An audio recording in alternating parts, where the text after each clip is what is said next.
Hi, everybody. How are you? Welcome in. Welcome to the live stream.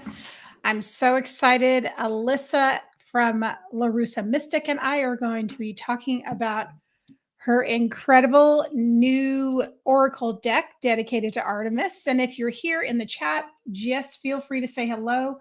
I'm going to go ahead and just kind of get everything organized with the comments so we can see everybody. If you're here, please let us know.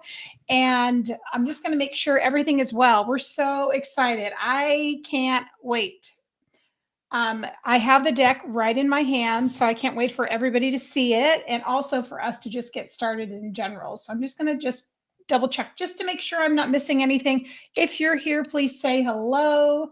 And I'm just going to really quickly check. Oh, yeah.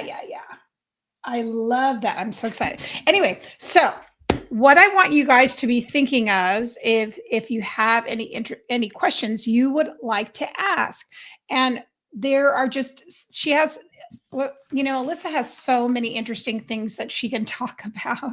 As many of you know, some of you are probably in her Patreon or also have worked with her. They're getting readings or coaching, but she is just an amazing educator and also mentor, coach, witch, and guide. And she is one of my favorite people. So that's why we're so excited everyone's here. So she'll be joining us any second. We're just kind of getting all of our, ducks lined up in a row.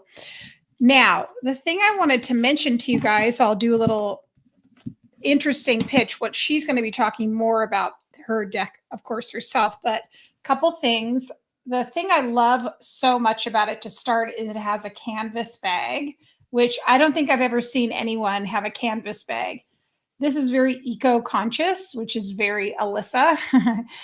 It actually has a background as an environmental scientist. So we love this bag because this is the type of bag you could also kind of put your keys in there or even a crystal, something like that. And the deck itself, we're going to go get started. Hey, hi, how are you? Good to see you. Thank you for coming. We're excited. I am really excited to get into this conversation.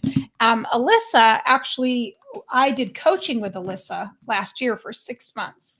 I learned so much and grew so much in my spiritual practice and working with the deities. Okay, girl, I'm bringing you on. Ooh, queen! Oh my God! I was like, and here's the canvas bag, and then I'm so excited to see your face. Oh my goddess! I might actually just use my desktop, I think, instead. Just do whatever. You know what? We're just here. You do whatever comes naturally. We're here. Okay. I'm chatting you up anyway. So you do your thing. I'm so excited. I think we'll kind of filter in anyway. This is so very YouTube-ish, as you know. Ooh, I'm excited. Yeah. Take your time. I will be here chatting away. Okay. You know what I'll do? I'll remove this and then you can do your other one and come back. Okay, sweetie. There you go. All right. So the real life of working on YouTube. I actually really like going live on YouTube. I feel so much more official and I can have all the bells and whistles in the background when you go on live in this way. So a couple other things I want to say is that Alyssa, once we get started in our conversation, taught me so much about my spiritual practice. So she has admitted, hell, you made it. Oh my gosh, you made it. Hebrew. Incredible. So Alyssa's also going live on her YouTube channel as well. I'm not quite sure how those converge, but they make sense. They all make sense. So we will. And I want you guys also to feel free to ask questions in the chat and I will definitely field them. Yay, you made it. I know I was thinking you weren't going to be able to be watching it on the replay, which is no fun, especially when you probably have questions. You know what I mean? I know I've got the deck in my hot little hands. The paper on this deck is actually recycled and it feels incredible. Jennifer, hello. Welcome.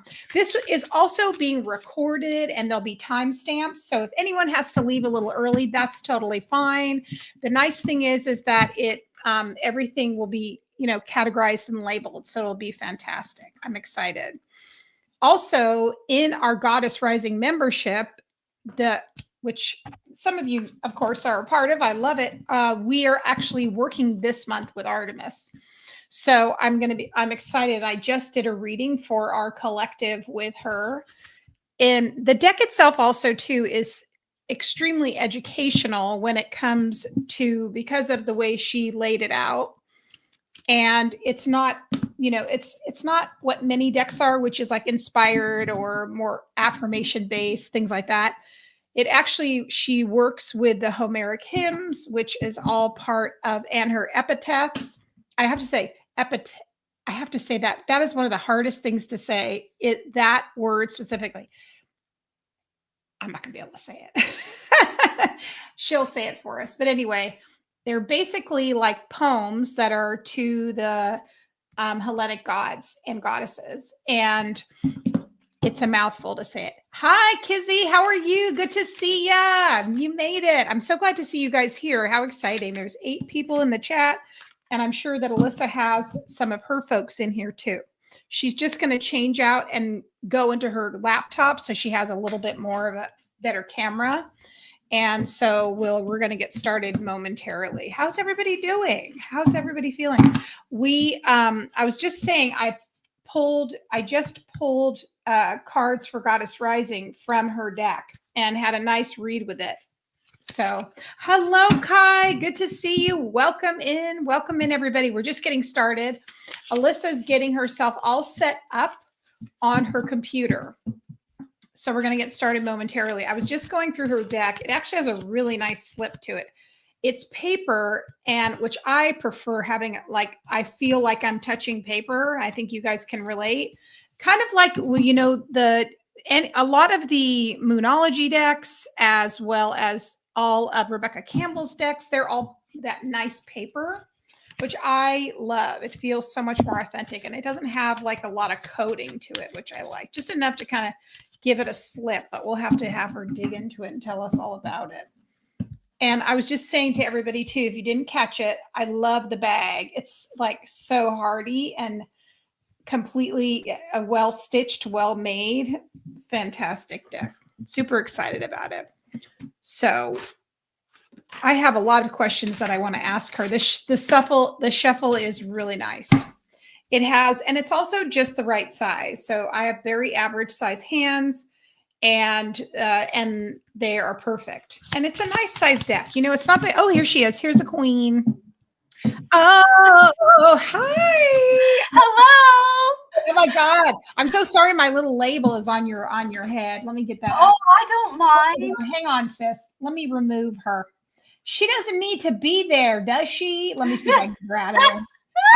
No, we don't need her in your girl. All right, let me. Okay. Oh my gosh. I'm going to connect my YouTube. Hold on. Yes, connect your tube. Connecting the tube. Oh my God, how exciting!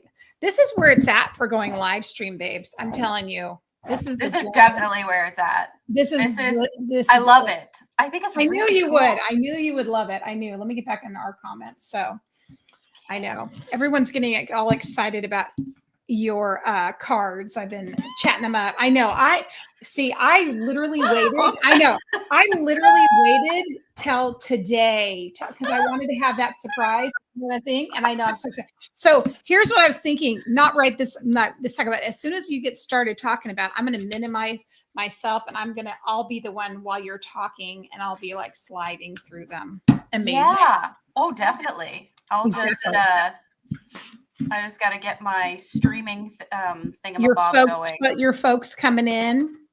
I got to connect it. For some reason, it's not letting me connect. If you go into, I'm trying to backtrack my head. There's a way you need to link.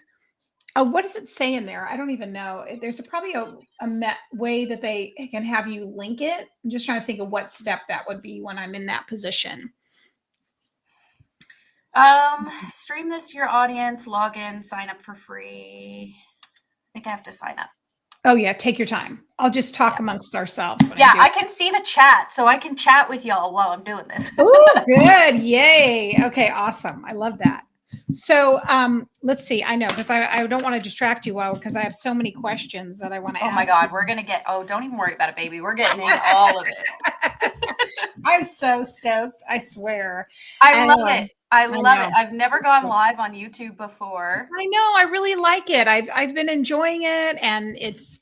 I think I like the back end on our end. Yeah. It just feels so organized, and Yeah. it suits us, right? It Yeah, does. I think it's lovely. I love this this method you have going here. I'm glad. Yes, it's a goodie. It's a goodie. Oops, we lost her. She'll come back. So she's like, "Oop, I left. I came. Okay, here we go. Here she is. There you are. Did you link yourself though? Or I did. I think I linked it. So hold on. Thanks Good. for your patience, everybody. Oh yeah. Listen, Appreciate you. Everyone's Appreciate here for the good conversation. Select what you can manage. Yes, yes, yes. Continue. Okay.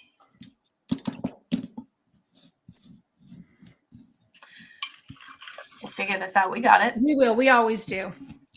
We'll talk about Artemis in the meantime. I'm sure she loves this activity. She loves chatting with people. That's her thing. Oh, that's her. She loves She's connecting. A chatty Kathy. I love it. Once it's available on your... Oh, apparently there is a wait time before I can stream or connect. How like is literally like, and how long is the wait time? Like a day. Oh God! Even when you're a guest. Oh my God. Yeah, it says only 23 hours and 59 minutes until you can stream. Oh my God, that's so ridiculous. But I don't know. Maybe I'm just not doing it the right way. That sounds like it could be a plausible option. I just didn't think so when you were a guest. I didn't think that was part of the equation. Got it. Your folks, I know. Your people, though, this will all be recorded, so you can upload this to your chat. That's maybe you have to go over there and say to your people, "I'm over here," or like that's okay. Okay, they'll come. They'll intuit. Okay. I'm so we'll excited. Figure it out. So this is funny because obviously Alyssa's my friend and my mentor. So I have like layers of otherness, of intimacy and loving and connection. But I'm going to really do my best to also get some information out of her that I also want to know. So first of all, I'm so glad you're here, dude. Like, just so happy to see your darn face. Thank you for having me. Oh, I've been waiting to do this for months. Oh, wait, actually, I think I might have figured it out, baby. Hold on. You can do it. You can do it. Artemis is finding a way. She's like, frick 23 hours. Bullshit. We're not doing that. Let's see if I can do this. Let's put it out there.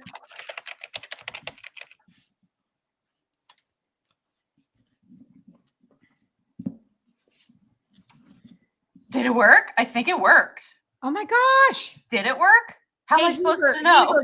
Heber, can you go over to her channel and see if she's over there and then come back and report?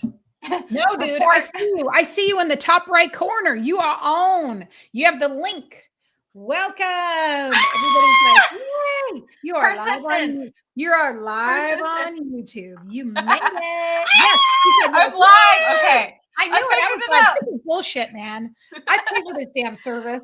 I had a feeling that be coming up in here, no 24 hours. I know. That's what I was saying. I was like, I don't think that seems right. So I went a little backwards way, but we're all good. Okay. Oh my gosh. Oh, and I can say actually, Heber, when you I think you came in through my side, so I can see there's like a little link next to I love that. I love the link. It's the little link icon next to you. Yay. Okay, good. So now we know that when your peeps come in, then you'll know who they are, which that's so efficient. I haven't done that yet. Oh my gosh. Okay, Lou. So listen. This is so big. It's one of those things, when you're teaching a topic that's big and you have to go bring it down a little bit and deliver it on a platter. Do you mind if we do start with origin story? Because I don't know I don't know this. This is going to make me emotional. Okay, so let me ask it properly instead of telepathically. Okay. So first of all, I really wanted to introduce you if I can. So of course, everyone, this is my dear friend and amazing mentor and also guide and teacher. This is Alyssa from Larusa Mystic. And Alyssa is an amazing witch. I always say witch. I don't know. I should say nothing's first, but witch is first. Yeah. Oh yeah. I definitely identify as a witch. That's you for sure. do. Yeah. Oh yeah. You're so that. And you're a Hellenic Polytheist and educator, massive educator. She's a spiritual coach and she's also a demonolater. And also just a prolific educator. Like, you do have the best Patreon on the internet. I'm convinced. Oh my God, thank you. I'm not joking. Like, honestly, it's like there are reams and reams of so much information, bite size, if you want to learn about all of these topics, which we're going to just touch on tonight. So I highly recommend joining her Patreon because I was in there for a year. I still miss it and learned so much. And it's also very, dude, like soup to nuts, like, and the most challenging part of the middle parts. Like, it's so the way you build everything. Yeah, that's the whole goal with it is to be built. I think now this is my third year with Patreon. I believe it's third year I'm into it now. But yeah, so I always joke, like, people ask me like, oh, when are you gonna write a book? And it's like, oh, I did. It's just all on my Patreon. I wrote multiple, actually. It's all on the Patreon. Oh my God. And then also, when are you going to release her course? Oh, yeah. Hello. My God. Yeah, that's the other thing. Actually, I was supposed to launch an introduction to demonolatry course at the end of March. But actually, Artemis said, actually, no, we'll just wait till later for that because it's all about me right now. And I was like, actually, listen, I get it. Like, I totally agreed with her on that. So it is pushed back a little bit. So I will be sharing, of course, on like all of my socials and stuff once that's launched. And of course, anybody who signed up to my newsletter is going to get first to know. And you always get like little goodies and stuff being in my newsletter. But always. But yeah, she was like, you know, we've worked so hard on this deck that we're gonna put all the attention on that right now. And I was like, okay, you know, I can't even argue with her about it. No, you so can't, dude. Like, she's just like, she probably even say, hold on. She's like, a what? But she's like, well, actually, I have an idea. How about you don't do that right now? And you do it later. But luckily, the demons are super understanding. There was no, you know, they were like, oh yeah, of course. Like, this is her time to shine right now. And then we can kind of shift over to the demons next. So they're good about that with the ladies, aren't they? They're really good about that. They're so good about that. And I mean, I have a really nice balance in my team. I know you were kind of in the middle of introducing me, so I'm so sorry. It's okay. We're throwing like spaghetti. We're just okay. I love that. I love the good spaghetti method. I know, we're spaghetti. But yeah, as a Hellenic Polytheist, I have 4 Greek deity patrons, for those who are curious, and I have 1 demon patron. So my 4 Greek patrons are Artemis, Apollon, Zeus, and Hermes. And then my demon patron is Leviathan. And there's a healthy back and forth that happens within my team between like the demons, because I have other demons that I work with in my team, but he's my patron, Leviathan is. But there's a healthy back and forth between them because ultimately we all have to kind of communicate about what our goals are and what we want to achieve, both for me on a personal level and then on a business level, professional level, where they do help me with this. And I know your deities are the same, where you know your team helps you with your professional goals. So there's a healthy back and forth. And when I was originally first coming up with the launch date for the Wisdom of Artemis, I ended up doing it in the same month as the Intro to Demonolatry course. And she was like, well, no, that's all right. We'll just move that to a different. She's like, actually, let's not do that. So they're totally fine with it. You know, there's no like. No begrudging. It's a team effort. Yeah, exactly. Yeah. Even with her father understands. Yeah, no, for sure. Oh yeah, Zeus was like, yeah, I mean, this is like her time to shine. Like, let it roll. So that's good. So, but basically, yeah, your intro is bang on. Witch, demonolater, Hellenic Polytheist, educator, spiritual coach, mentor. professional Okay. reader, medium, Mhm. death witch. Yeah, Death Witch is one of my other favorite things. So much to Yeah. talk about. So Girly Pop, talk to us about how I can't believe I've never asked you this, but where did it all start? I mean, I know it's who you are totally. It's not like all of a sudden you had an awakening, but how did it start? What came first, the chicken or the egg? Was it witchcraft first and then poly? And how did you find, being a Hellenic Polytheist? I don't even know the timing. I want to hear Hell it. yeah. All right. Okay. So Here's the stories. Get ready. I've always been able to see and interact with spirits since I was a kid, but I didn't always know what I was interacting with. It wasn't until much later I figured out who it was and who was leading me through certain points in my life, or who was part of very core memories. But for me, it was just a regular part of my life that didn't seem abnormal to me until I got older. And then I was like, actually, I don't think everybody sees what I'm seeing. And that's okay, but maybe I'll just reel it in a little. But so being able to communicate with spirits has kind of always been there. But witchcraft is, I would say, the catalyst to going down an intentional path of spirituality. So witchcraft started at the age of, I believe it would have been 9. Wow. So for those who are like us, where we were pre Google and internet life, like it was there, but if you wanted to know anything about a subject, you would go to your actual local library.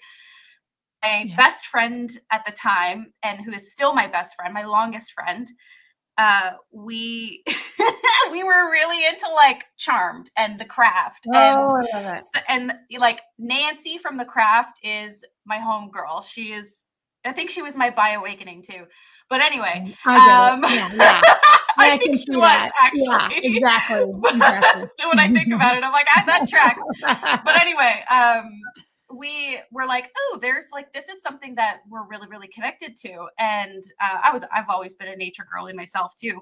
Yeah. And so we were like, we want to be witches. We want to do witchcraft. So we went, I think it was some weekend in at the end of the school year. I think I had her, it was her mom or some mom, I can't remember who, dropped us off at the library, and we were like, oh yeah, we're doing research on like a school thing, and we were actually in there learning about witchcraft. But we kept it on the DL, of course, because it was so stigmatized, like it is now, but back then it was like, whoa, so stigmatized. Like people were talking about satanic panic, and like D&D was going to introduce you to hell, and like it was a wicked, like back then it was not even close to acceptable, and it was hard to find people that you could connect with because we weren't using the internet really. So our young bums were in there going through the index cards looking for witchcraft.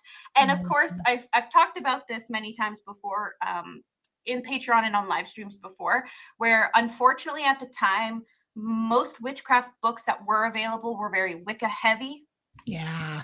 Very Wicca based, because that was the most prevalent and modern concept of witchcraft that had started moving into mainstream publication, like Llewellyn and stuff like that. And so, all of those old school books that you could think of that were witchcraft based, we would check them out. We shoved them all into our backpack, and we checked them out, and we started doing spells from these witchcraft books in the woods, in my basement, in her basement, and it just started from there. And so we were about 9, I believe, and it's funny too, actually, because for my craft, the craft lover people, which like I see you saying you love the craft too. There's this scene in the movie where she changes her eye color. And my girlfriend and I were convinced convinced we could do that too. I mean, we were kids. And so we did this long drawn out ritual. We called in the elements, we called in the directions, the guardians of the East and the West. And, you know, we did the whole thing. Yeah. We made a protective circle. We were doing our chants. We were walking in circles, getting faster and faster. And I've always wanted to change my eye color when I was a kid from hazel to blue. And she had blue eyes and always wanted to change hers from blue to green. So she was like, we're going to change our eye color. So we did this long drawn out ritual to change it didn't work, obviously, duh. Because we didn't understand really like what witchcraft meant at that age. Of course, we did figure it out. But funnily enough, I ended up doing what I do now, and she ended up being an Akathi devotee. So it's stuck. I know that you guys are still best friends and still have. That's amazing. Yeah, I just did a spell for her yesterday to help her find a job. Oh wow! I like it. She's done some spells for me too. So yeah, it was that was pretty much the beginning of it. That was my earliest memory of doing a spell. Just trying to change our eye color.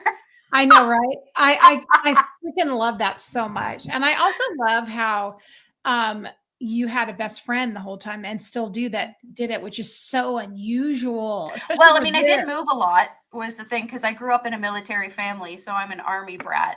So I never lived in one place for more than a couple of years tops. So I did end up moving away, and so she wasn't there for, you know, she lives in Toronto now, which is about like 4 or 5 hours from where I am now. That's the closest we've been since we were kids. So I did end up kind of rolling solo after that. Kind of have to go on your own. Oh my God. Okay, so when it's a very, very isolating and solo thing. Like there was none of this, you know, there was no connecting with people across the world and sharing stories and, like, you know, being welcomed with arms wide open. I had to keep things very on the hush hush. Exactly. And then be so clear and determined just in your own practice and learning and continuing to do work. That's incredible. So tell us, when did being a Hellenic, you know, Polytheist, how did that roll in and what happened? So some of my earliest memories were with Artemis and Archangel Raphael. So they've been with me the longest. My very first memory was Artemis. She was the first spirit, like deity spirit that I saw. I've seen elementals and stuff like that, but she was the first deity, divine entity I've seen. My family is very outdoorsy. My first time camping, I was like 3 weeks old. I wasn't even like, I was just a brand new fresh off the press. Exactly. So just to kind of give the idea to you of how outdoorsy we were. So I spent a lot of my life in nature, and because of where I live in Canada, the vast majority of my experience has been in the boreal forest. Wow. And so that is where I first saw her, was in the forests. This is the first time I saw. She was ethereal and beautiful. And she looks the same to me now as she did then. Wow. She hasn't really changed how she looks. So I just saw this young, beautiful woman. And at the time, I didn't truly know who she was. That didn't come until much later. But between her and Archangel Raphael were the most active in my life growing up. And then other entities started coming into the mix, but those two for sure. So as I would get older and learn who she was and about her, of course, that got me into Greek mythology and into ancient Greece. And so putting a label on myself outside of a witch wasn't something I was interested in doing until much later in life. There were a few parts of my practice where I actually actively pushed away my spirituality. And this was during the time when I was getting my undergrad in environmental science. I had a very hard time basically rectifying the spiritual side of me and the science side of me. So I always felt like I was all in one or all in the other. And I really had a hard time kind of merging the two together. Now I have no problem doing so. And that's something that I do teach about on my Patreon, is that merging the intersection between science and witchcraft, because trust witchcraft is just science we don't understand yet. But the time spent away from spirituality was, I think, the most important part of my journey, because I suppressed a lot. I suppressed a lot of my intuitive experiences, a lot of my spiritual experiences, until later on, when I had a lot of people might call this an awakening, although I don't think I needed to necessarily be awake. I just needed to be redirected, is the way that I think about so it's like turning a page. Yeah, I was turning a page where I went through a very difficult time after my undergrad, going into my master's. I think I was just at the end of my master's degree in environmental science, and I had a really bad mental health break. My meds weren't working, and I was in a very, very scary place. And I ended up going on sick leave from my job, and just trying to fight to stick around, if you catch my drift. I do. And something switched during that period. Something clicked. And, I won't get graphic or anything, but there was a night where things got pretty hairy, and it was quite literally the feeling of when you full body trance channel an entity. That happened with Archangel Raphael. And full body trance channel me, and I don't know what he did. I think it was some type of healing or some type of something. But after that experience, it just, something shifted in me. It was like a puzzle piece just sliding into spot. And after that, I was like, I can't deny who I am. I can't deny what I can do, and I have to lean into this. And so from that point on, I started being very intentional with my gifts and started opening up and sharing about it. And that was when Artemis came to me and said, okay, if you're interested in maybe exploring a path that is very much centered around me and the Greek divinity, let me know. And I was like, fuck yeah, let's roll. Let's go. So she was the one who waited until it was the right time for me to be receptive. And I was happy for that. But yeah, that was pretty much what it was that set me on a very intentional path of figuring out who I am, what I can do. And if I wanted to find a title, what was I? Where did I want to excel in, and what did I want to assist people with? Because I knew from that point forward, my job was not to keep this to myself. I was meant to connect to people. I was meant to help people. I was meant to help people unlock their abilities too. And I was meant to teach, and I was meant to share my passions. And that, when I tell you, is the most earth-shattering shift, I can't even.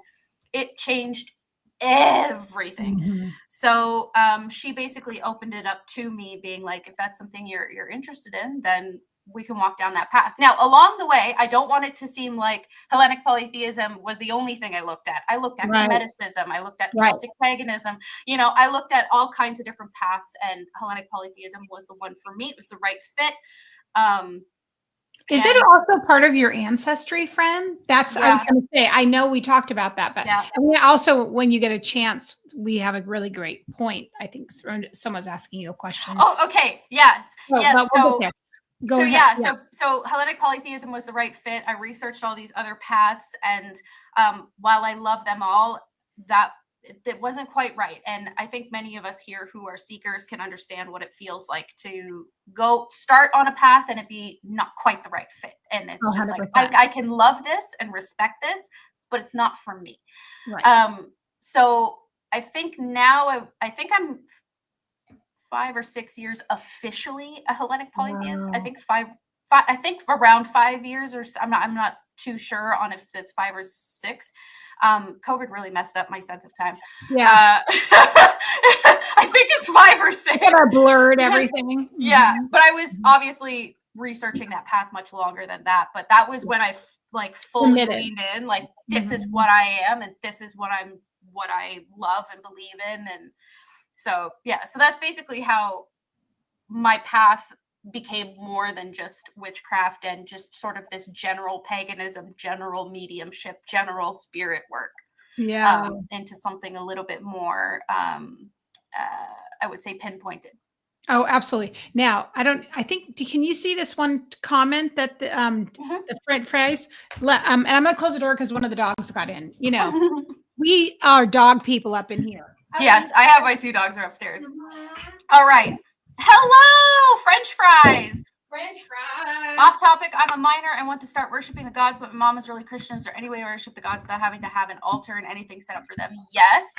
I will say this, with anybody who is a minor or is still living with their parents, there is always a general understanding that you're still under your parents' roof. So you want to be respectful to the best of your abilities. I am fortunate in the sense that I was not raised a very like hardcore religious, like my upbringing was, you believe in what you want to believe and everything is fine. Like it was never shoved down my throat. So that's not an experience I personally have, but this is a common experience that a lot of people go through, that I've helped a lot of clients through this thing too. So my advice to you would be, if you're unwilling to have the open, honest communication with your family members, your relatives, about where it is you want to go with your spirituality or your religion, because you don't think that you'll be supported, you do not have to. You can keep it to yourself, and it is very possible to connect with the gods without needing it to be full frontal in your face. You know, even the Greeks did a great job at just admiring them in their daily life. And so I like to call that devotional acts. You'll see that a lot in the community. Acts of devotion are a beautiful way to connect with the divine.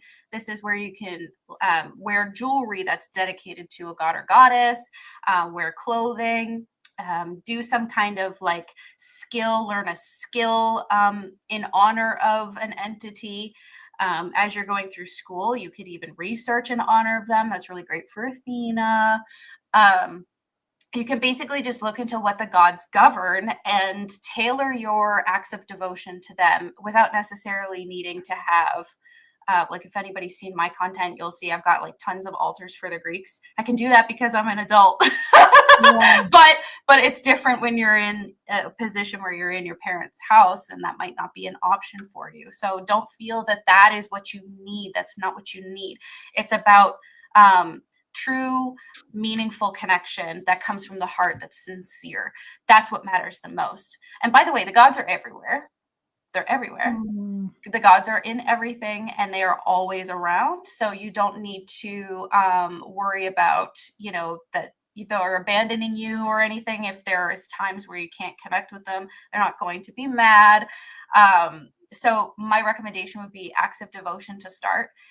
If you want to make a discrete altar, my recommendation would be to just have a little section in your room that is like a picture of something, either of them, like an artwork or a picture of their statue from ancient Greece or something, or it could be of an animal they're related to. With Artemis, it could be a deer. Have a little candle, or an LED candle is fine. Doesn't have to be a real flame, can be LED too.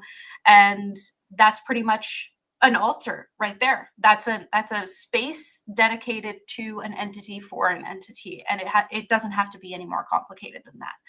Now, there's mixed opinions on whether or not an altar is needed. My opinion is that it's not necessary, but it helps a lot to have a focal point. So that focal point can be as obvious to others or as covert as you want it to be. So that would be my recommendation, to keep it kind of undercover if you want to. Just a little spot that doesn't necessarily have to have like a whole big statue and like fancy, you know, it doesn't have to be anything like that.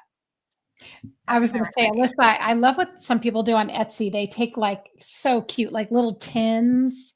Yeah, the Altoid tins. The Altoid tin. And they're like, a miniature altar. I mean, personally, what I do every day is, I mean, I'm even doing it right now. Like every day I wear rings dedicated to my entities, earrings.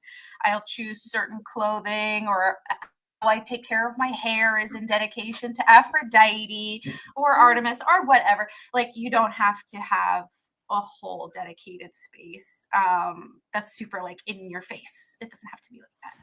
Hey, Caitlin, good question. That's a really good thing. I'll have to put that up. You know what? I'll have it out by Friday. I'm putting a lot of these videos out, which I'm so loving. And she said, "When is your April zodiac sign coming out?" Girl, I'll put it up by when. Girl, you got it by Friday. I'm kind of obsessed. I'm obsessed. I am a Leo sun, so like I'm with you guys on are that. both Leos. I'm like, it has to be glorious and grand and amazing. It has to be the star of the house. It's the star with a big one. So sis. I want to get into talking about Aries girl. I knew that, Caitlin. You're an Aries. I love that. Okay. The fire signs are taken, and I'm a Libra, so I love fire signs. I love Libras. My bestie, I was telling you about, is a Libra. Love it. One of my other besties is also a Leo. Libras are some of my legit favorite. Love. Such a good combo. Okay, let's talk about your deck. I know we're going to still talk about a lot of other stuff, but I really want you to talk about because you're going to do you're going to articulate it so well. So from the perspective of creating this deck that as a devotional, act of love for Artemis, can you talk about that part? And then can you talk about the creation of the deck? Yeah. Okay. I'd love to. So this was something that I knew I wanted to do for Artemis about 2.5 years ago, I think it might have been. So one of the things about Hellenic polytheism that's so beautiful is epithets. And what an epithet is basically a descriptor that follows the god or goddess's name that speaks to their aspect or a role they play, or could speak to a regional cult devotion. So I'm going to use Artemis as an example. Yay. So we have in this deck, there are 47 of her epithets that are featured on each card. So if we use, for example, oh my gosh. Wait, hold on. No, I don't want that one. I don't want that one. No, which one do I want? I'm trying to find one. Oh, here we go. Oh God. Artemis Lycia. You might have a better, my webcam. Yeah, you know what? I'll find it. Oh my God, that's crazy. Look what freaking card I just. That's so funny. Okay. I was like, listen. She was like, yes, we're going to talk about this. Listen, Mom, or listen, you talk, let her show the card. So Artemis Lycia, exactly. So Lycia is the epithet that describes a little bit about this aspect of Artemis as the goddess. So Artemis Lycia means Artemis of the wolves. And this is reflecting her connection to wolves and her connection to nature through wolves, and her connection to certain regions within ancient Greece that worshipped this epithet, including Laconia, Lycia. So each Greek god or goddess have multiple epithets. Some have more than others. Artemis has at least over 300. That is amazing. Let me let the dog out. Yeah. So she has over 300. Her brother, similarly, Apollo, has over 300. So there's many of them that have many. Hestia doesn't have very many. But all that to say, I wanted to share with people the different ways that Artemis showed up in ancient Greece and how that part of her still applies today. How even though the ancient Greeks and their worship of the gods is no longer the same as it is now, obviously they're not here, it's a fallen empire, that same love and devotion and wisdom that the gods can give them, we can still receive in the same way. So all of these cards feature a different epithet. And I personally work with very specific ones of Artemis, of which are featured in this deck. But there are so many more about her and to her. And this was really important to me. And I have taught about epithets before. I do have an epithets workshop on my website. That was one of my first like live streamed workshops I ever did. And it was so much fun to be able to teach people about what were epithets in ancient Greece. How were they even significant? Why were they important? How were they used, and how we can use them in modern devotion? But essentially consider it a direct line to the god or goddess and in a specific role. So one of the really common ones for Artemis is Artemis Agroterra. Okay, I'll find that. That one. card is there. I believe it's the actual first one. Yeah. It's yeah. one, I'll find it. which means Artemis the Huntress or Artemis of the Wilds. So that's the first card in the entire deck. It starts off with that one. That is like the epithet that encapsulates her whole role as the goddess of the hunt and protector of wildlife. And she was honored in Athens and Arcadia and Thessaly and just all over the place, and was honored for hunting festivals. And so there's so much more. Yes, that's the one. Artemis Agroterra. I'll tell you about how she showed up for me when you're done talking about it. She was she's basically running. She's like, get up. We're running. I was like, that's what we're her doing. thing. She runs through the woods. That's her thing. Yeah. Okay. Yeah. And that's actually, there's another card in here that speaks to an epithet of hers, where in ancient Greece, young girls would offer their athletic games to her, including running, because she's athletic. She's very she is swift. Not sitting down. She's like, let's get up. She's athletic. She moves. She runs through the woods. She runs through the cover of the trees. She's unseen in a very interesting way in that way. But anyway, having connected and understanding Artemis in such a deep way, and in all of these different ways, I just felt like there wasn't much representation in the broader community, in the like oracles, tarot space. I felt like this would be a nice way to teach people about her while connecting with her at the same time. So this was something that I deeply, deeply felt was going to be part of my path, and something I wanted to do for her to help other people tap into her wisdom the way that I have, and in all the different facets that she comes forward. And now, all of these. I want to ask you a question about that. Yeah. When you get a second, but I want to talk to you about, because I know people have this question. So what is your, and I love the fact, because they keep saying to me all the time, we're like many facets of a diamond. There's many, many facets of how we are.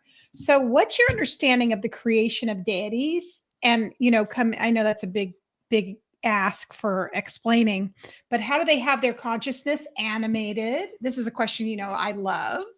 But I'd love to hear your thoughts on it, because I realize I don't think we've ever had that conversation, because you and I are just mediums. So we don't ask those questions, but I would love to know. And for the people, the people, how is it that she can come through in different ways? How are they animated in today, alive as spirits? Like, what's the, how does that work? Because it's a big question. And I've never, because they're deities and they're gods. I mean, the only one who ever explained it to me, because I never asked, was Lilith. And she showed me coming from like the edge of like volcano. And she says, this is where I erupted from this. This is my beginnings.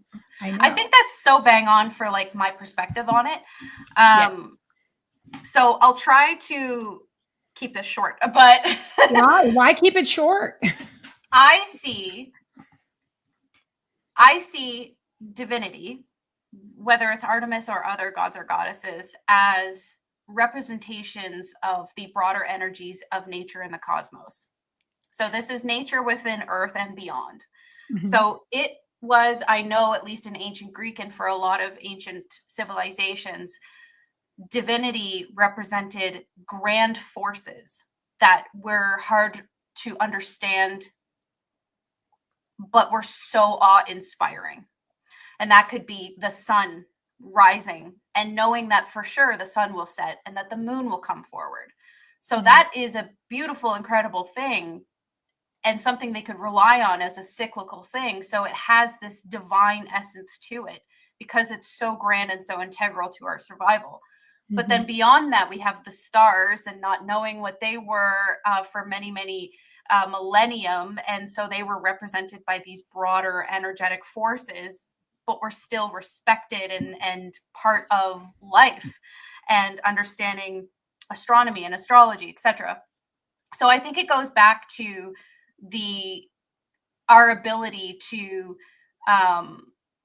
connect with nature in a very, I would say, spiritual way. I think it was born from our ability to understand, or trying to understand, the forces that are around us. Mm-hmm. That is how I see our understanding of divinity coming forward. Mm-hmm. But in that same vein, it's also very shaped by culture. It's shaped by region. It's shaped by language. It's shaped by personal experience as well.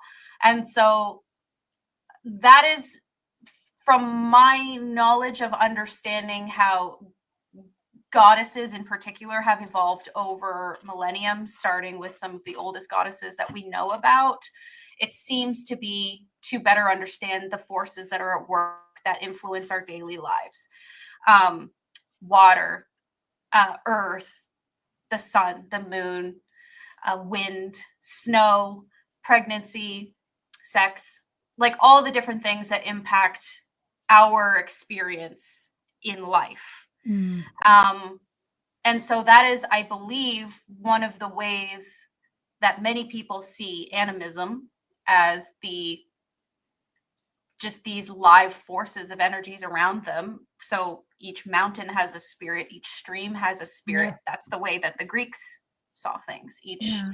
Each spirit was represented, each natural cycle was represented by a spirit, and cosmological forces that were broader than us, such as the creation of the world and darkness and time, etc. So it goes from very granular things that impact us, like agriculture and our maturity from being child into maturity and moving into different cycles and phases in our life, to the natural phases and natural cycles, like dawn and sunrise, sunset, light, darkness, etc. So that is where I think it makes sense to have come from. And so in this way, divinity has always been and will always be, regardless if we're there to observe and appreciate it or not. Yeah. I always think it's so beautiful. And then I always have that experience is like,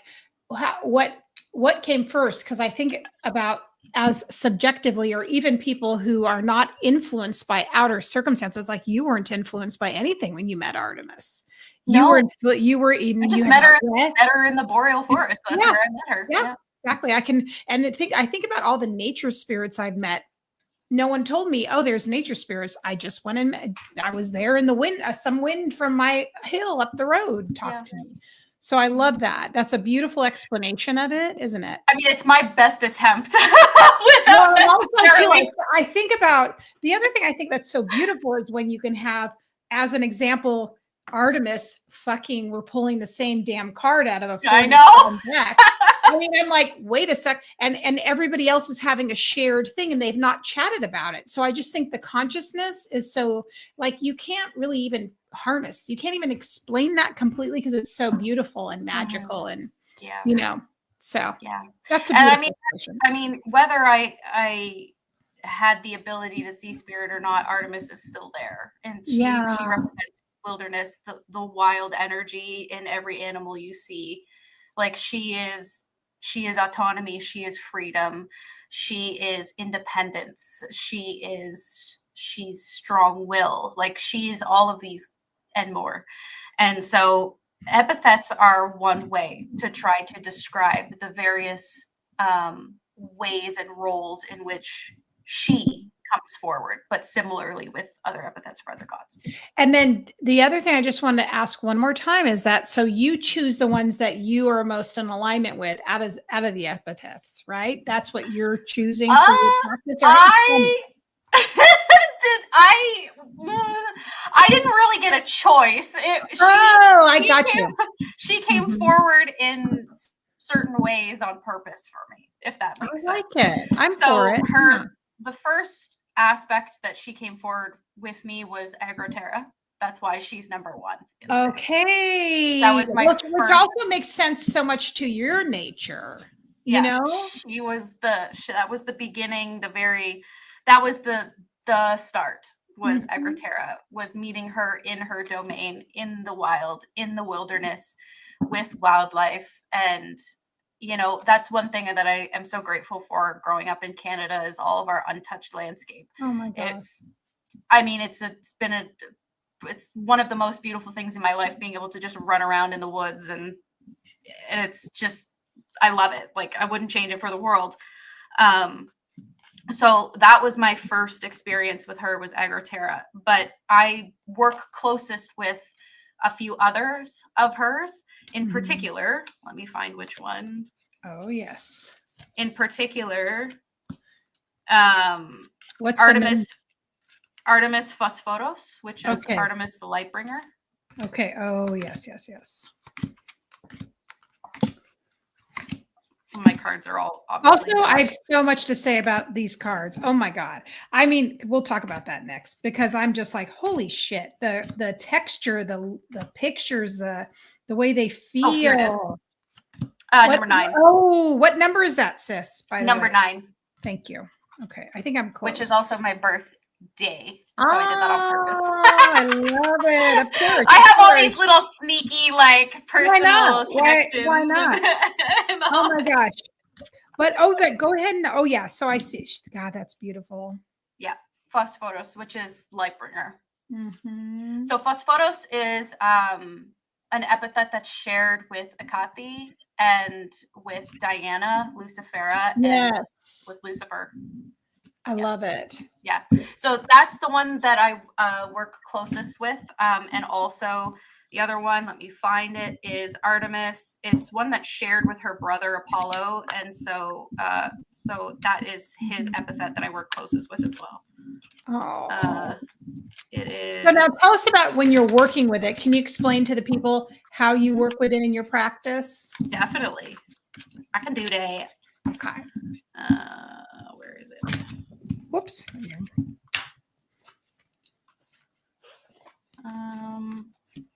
What number are you looking for? What number is the one you're looking for? I'm looking for.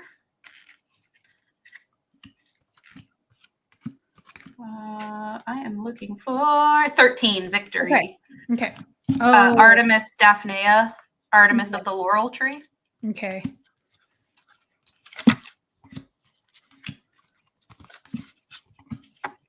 And I'll circle you into how that one's important. Oh, okay, got her. I got it. Yes. Artemis Daphnaea, Victory. So that's an epithet that's shared with Artemis and her brother Apollon, and that is Artemis of the Laurel Tree. My business name is Larusa Mystic. So, and my logo is a laurel wreath. Right. So Larusa Mystic, Larusa comes from the Latin name for bay leaf or laurel, which is Laurus nobilis. My name is Alyssa, so I just added an A on the end of Laurus for Larusa. And then Mystic, it's the rest, obviously.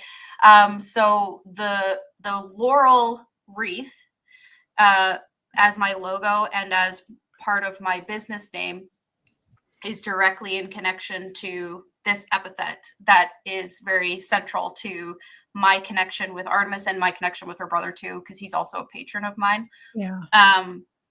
And it also is connected to my legal first name, which I'm not going to tell anybody what it is, but my legal first name, because Alyssa is my middle name, my legal first name is directly related to this too. Wow. Yeah, it goes real deep. Wow. Oh my God. So it's really wild. It's wild. Like, honestly, I have so many experiences in my life that are like this, of just like these connections and dots are being connected in crazy ways that So amazing. it's just it's like poof, just mind blowing. Yeah. So Phosphoros and Daphnaea and Egrotera are the 3 big main ones for me. Yeah. Mm-hmm. For Did her. you study Greek too? Did you study Greek? The modern language or the ancient language? Both. Well, either. Oh, okay. Yeah, I've been learning modern Greek for a couple years now, and ancient Greek subsequently followed that, but they're very different. Like, they're not one-to-one at all. Ancient Greek is it's nice to have an understanding of modern Greek to connect to ancient Greek, but it's a whole different language system with a different spelling and different pronunciation. So in the guidebook for each card, there is the meaning of there's the meaning of the epithet, and then below it is the ancient Greek orthography, which is essentially how you spell it in ancient Greek.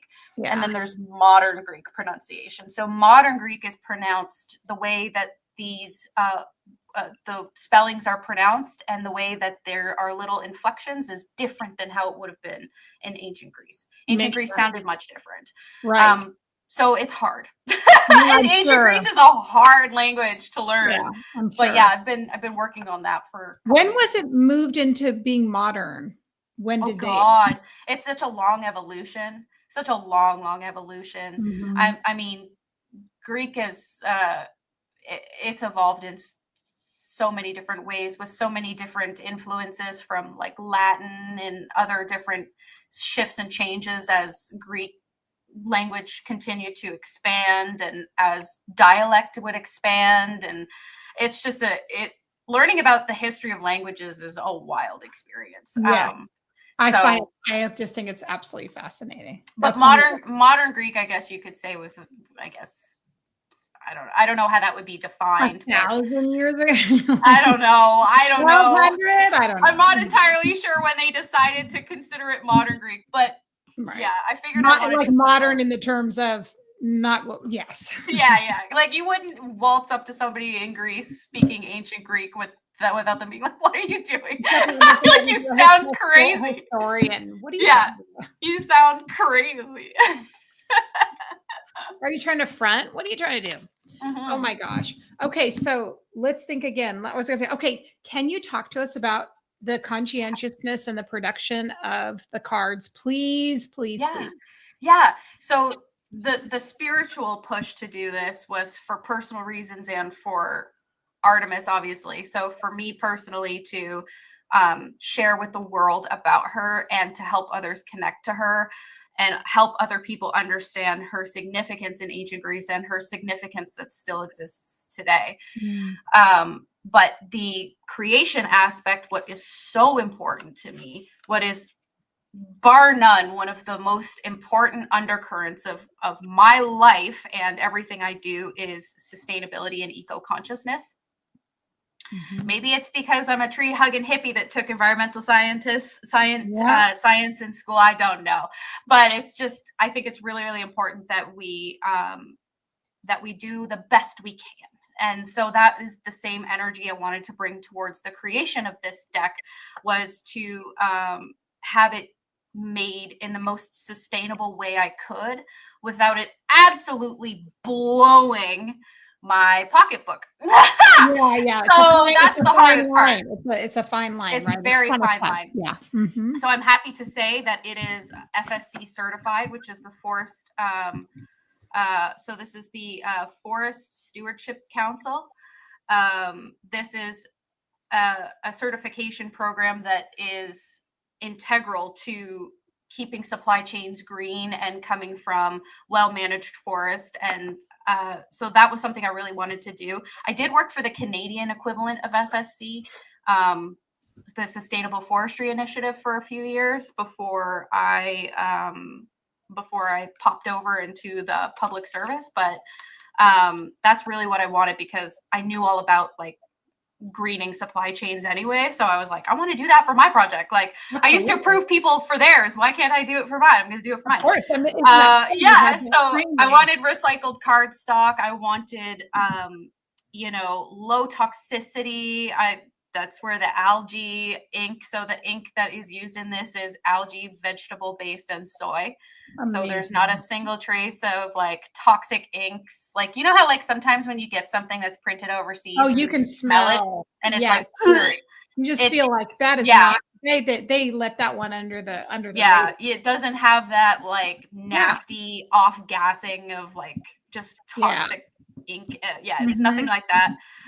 So it is post-consumer recycled. So this is not virgin cardstock. This is cardstock that has been recycled. So this the cardstock has lived previous lives and has been remade into what you see now.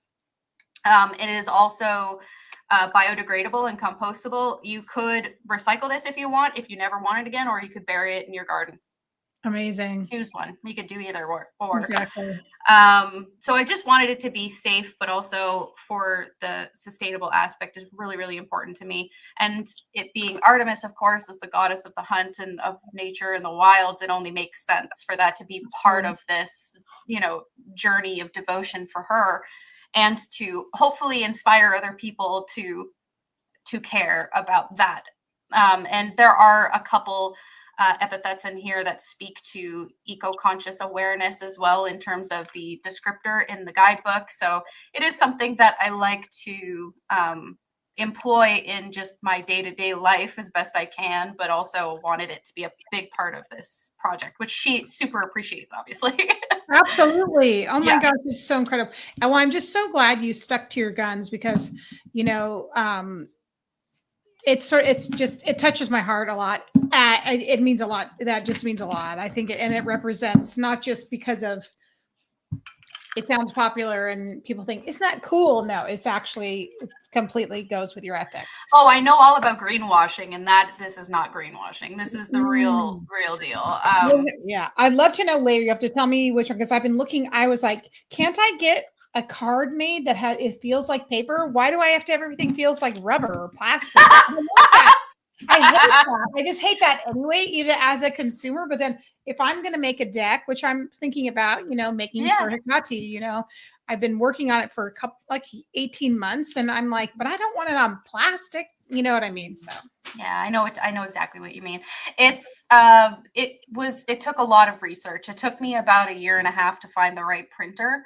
And I also wanted the printer to be in North America. I did not want it to be overseas for obvious reasons, considering political reasons, of course, given our situation with tariffs and stuff. And I knew that was going to happen. So I was like, I just don't want this to be. So there is, of course, the downside to being self-published, a self-published indie deck creator. The downside to it is I'm not moving products at large enough quantities to lower the price per unit enough so that it would be more on the affordable side. So it is a little on the pricier side because I'm not selling thousands of these a day. Right. I'm not with a publisher. This is all me. Like it's me. You order this and it's me. I'm the one who ordered it and looked through them all. Like I'm the one who's shipping it. I do everything from start to finish. So I don't have any publisher that's stepping in to help. Like this is all me. So that's the thing with indie decks. Usually you pay a little bit more because they don't have a publisher to drive down the costs and to make bigger purchases. But that's what makes them special. Yeah. I mean, it's definitely a risk. Like I thought about doing a Kickstarter for this to help. Yeah, which you probably could have done that. But I didn't. I was like, I'm the second deck. I'm a Leo. I'm going to self-fund this and hope for the best. No, what the hell? That's what I did. I was like, yeah, we're going to run. Yeah, you're like, no, we're pulling the Band-Aid off. Oh my God. Like I'm insane, but that's just what I'm like. I'm just so invested. I mean, they're stunning. I mean, they're worth, I mean, they're so precious. I mean, now also too, I feel, and I was saying this to, I did my first reading with them just before this for my Goddess Rising. I pulled 3 cards and I was like, I can really feel her energy in the group this month. And she's such a steward. That's what I would say about her. And she is such a steward of instigating something to occur to help with change. I love that so much about her. Oh, she'll push you outside your comfort zone. I love it. She's not there for stagnation. I love it so much. I love it. She's wild. Perfect for groups. Yeah. Oh yeah. The other thing too is you had asked me how these epithets show up to me somewhat please. differently. Yes, please. I just realized that was a question I never answered. my mind is like bing bang boom bam boom. So if anybody like asks, it's like talking about your baby. It's like, yeah, hey, my baby so if got anybody born, wants this to is what know, the diapers have been doing, you know. just ask me. Yes, I'm here for it. I love it. If I miss it. No worries. So Agraterra for me, Artemis Agraterra, Artemis of Artemis the Huntress, Artemis of the Wilds. Yes. So she looks like physically, she looks the same across all of them, but her hairstyle is somewhat different, and sometimes her outfit is different. So she looks the same physically. She has long, dark hair, but in her Agraterra, she is dressed for hunting. So she has her signature chitin, which is a knee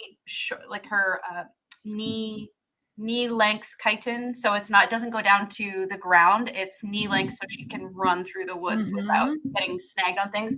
She has her hunting sandals on. She has her quiver and her arrows and her recurve bow, and her hair is up. It is never down. In Agraterra, it's always up and it's out of the way. As an archer, I can tell you right now, you don't want your hair down when you're pulling a bow, because it'll get stuck and it'll pull, and it's the worst. So hair up for her when she's like actively in that hunting aspect. When she's in Phosphoros, however, she often comes forward with her hair down. Her hair, she comes down with her hair down, but her hair is brown. She still looks as her face is the same. She tends to wear a longer tunic, like it's not knee length, it's usually longer and typically barefoot. And then with Daphneia, she actually has a crown of laurels like her brother does. So Poland has like a crown of bay leaves. Yeah, so he's got a crown of bay leaves in the painting. It appears to me that way. And then with her in that aspect, she has the bay leaves in her hair. And it's a half up, half down. So that's what I think is so funny, how she has hair up, then hair down, then hair half up. Oh, yeah. But it's usually just an appearance of like her outfit, I guess. Yeah. And her function and what she's doing. And her function and what she focuses on and how her energy feels is very pertinent to the epithet. But for the most part, like, she doesn't change the way her face looks or like her height or anything like that. It all stays the same for me. But that's my personal experience with these epithets. That could be different for other people. So amazing. So if you were speaking to people in general about starting to work with a goddess or a deity, you mentioned a little bit, Tim, for the one who just hasn't started. What would you suggest? Because people are going to watch this later who aren't even here and will may be wondering, what is that like? Where do you start? Who would you start with? My recommendation is to follow your personal interests. So if you find yourself naturally pulled to a particular pantheon, that is where I would recommend starting. A lot of people have a natural interest that it's a natural pull. It's your intuitive pull towards something. So follow that. You don't fight that. Follow that, because it might lead to something. And if it doesn't lead to anything, it still gives you an answer that might not be for you. So it's still useful. It doesn't mean a waste of time. So my recommendation would be, if you want to learn about a god or goddess, is just lean into the pantheon that you find yourself naturally pulled to, or an entity that you're already naturally pulled to and what pantheon they are, and start learning about that. Like, start doing your Google searches, asking in communities for resources, finding people who specialize in those sorts of things. Read about the mythology, the culture they come from. That is essential, critical. You can't skip that. That's important, because you're learning about the origins of this goddess or god and where they come from. And that is so important to understanding who they are and how they were important and why they are important and how they can help you too. So this is really, really important. So I never would recommend skipping that part. And what naturally comes with learning about where they come from and their cultural context is learning about how they were worshipped and how they were interacted with in ancient times. For the most part, I think for the most part, for most ancient pagan traditions, I suppose, majority of them would have a very basic structure of having some kind of offering and a petition of some sort.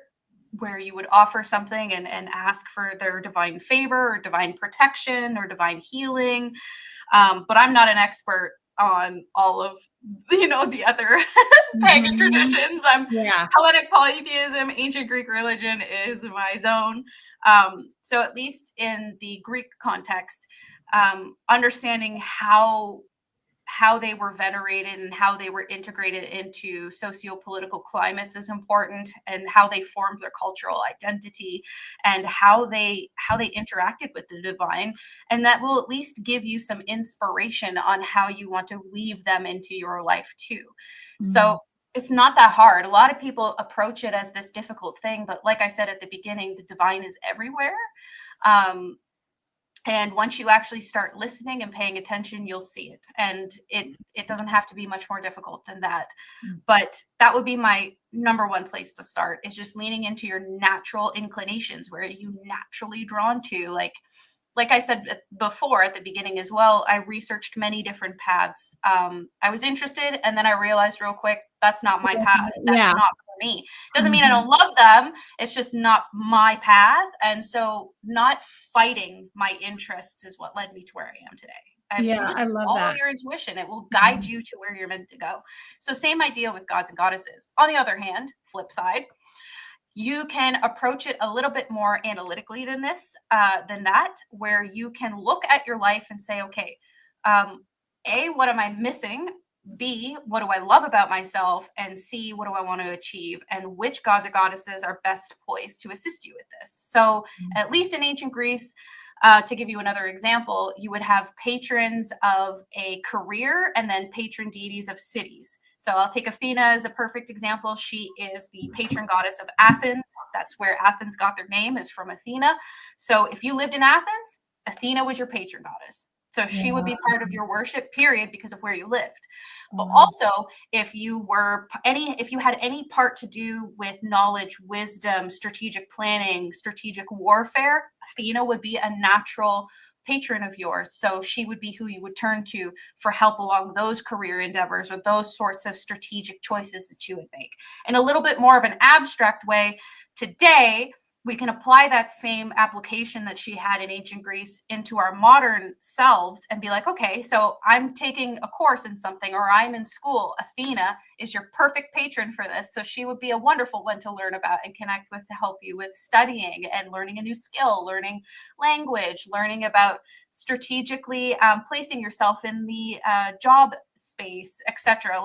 That's just one example of thousands I could give you, but it gives you a little bit of a different way of approaching it. So you can kind of come in more fine-tuned to your needs, or more broader, and then kind of funnel down from there. That's a great, really funny. It just makes me laugh because I was thinking about doing a spell, on for this Thursday. I was like, yeah, I'm going to do a spell. I'm going to do a spell, blah, blah, blah.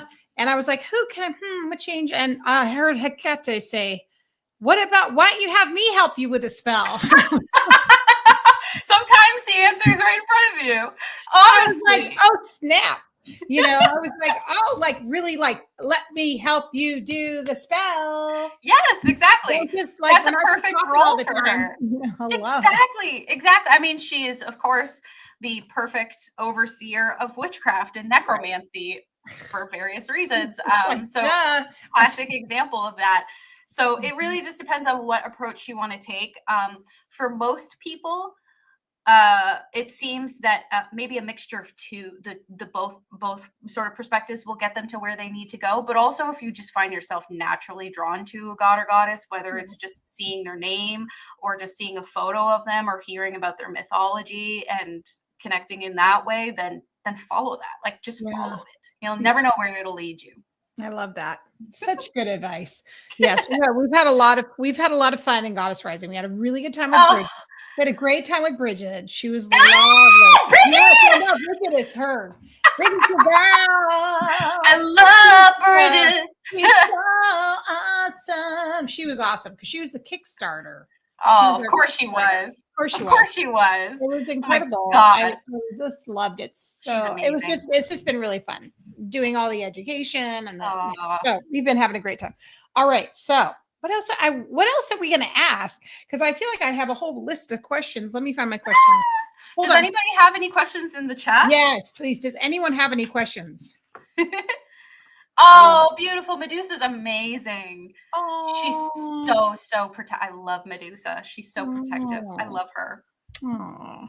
That's and I mean the other thing too is like if we were to take an ancient Greek perspective on how patrons functioned, ask yourself, what do you do for a career, or what do you do as a main focus in your life right now, and what god or goddess would fit that. So let's take myself for example, and you, Carrie. Yeah. So what we do, where we're very connected to witchcraft and that sort of thing, Akati, but we're also very connected to like intuitive abilities and oracular abilities and prophecy and foretelling, and that would be a pollen. Yeah, so there's, you know, you can think about it like that, but also what is really core and important to you. For me, it's sustainability and eco-consciousness. That would be Artemis, that would be Gaia, that would be Rhea, that like there's lots of different intersections. For my husband, he does construction. Hephaestus is his would be his patron god. So that's a good way to sort of ask yourself if you're interested in expanding your team or your knowledge about divinity. And of course, I'm keeping this very specific to the Greek pantheon, but it can also expand beyond this. That's a great place to start. And also, if we think about it on the flip side, what is it that you want to seek more of? So I will give you an example of a goddess that stepped into my life recently. Oh, I haven't heard this. Okay.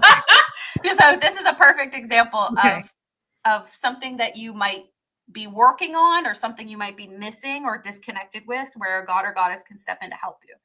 So for me, I'm getting older. Everybody's getting older.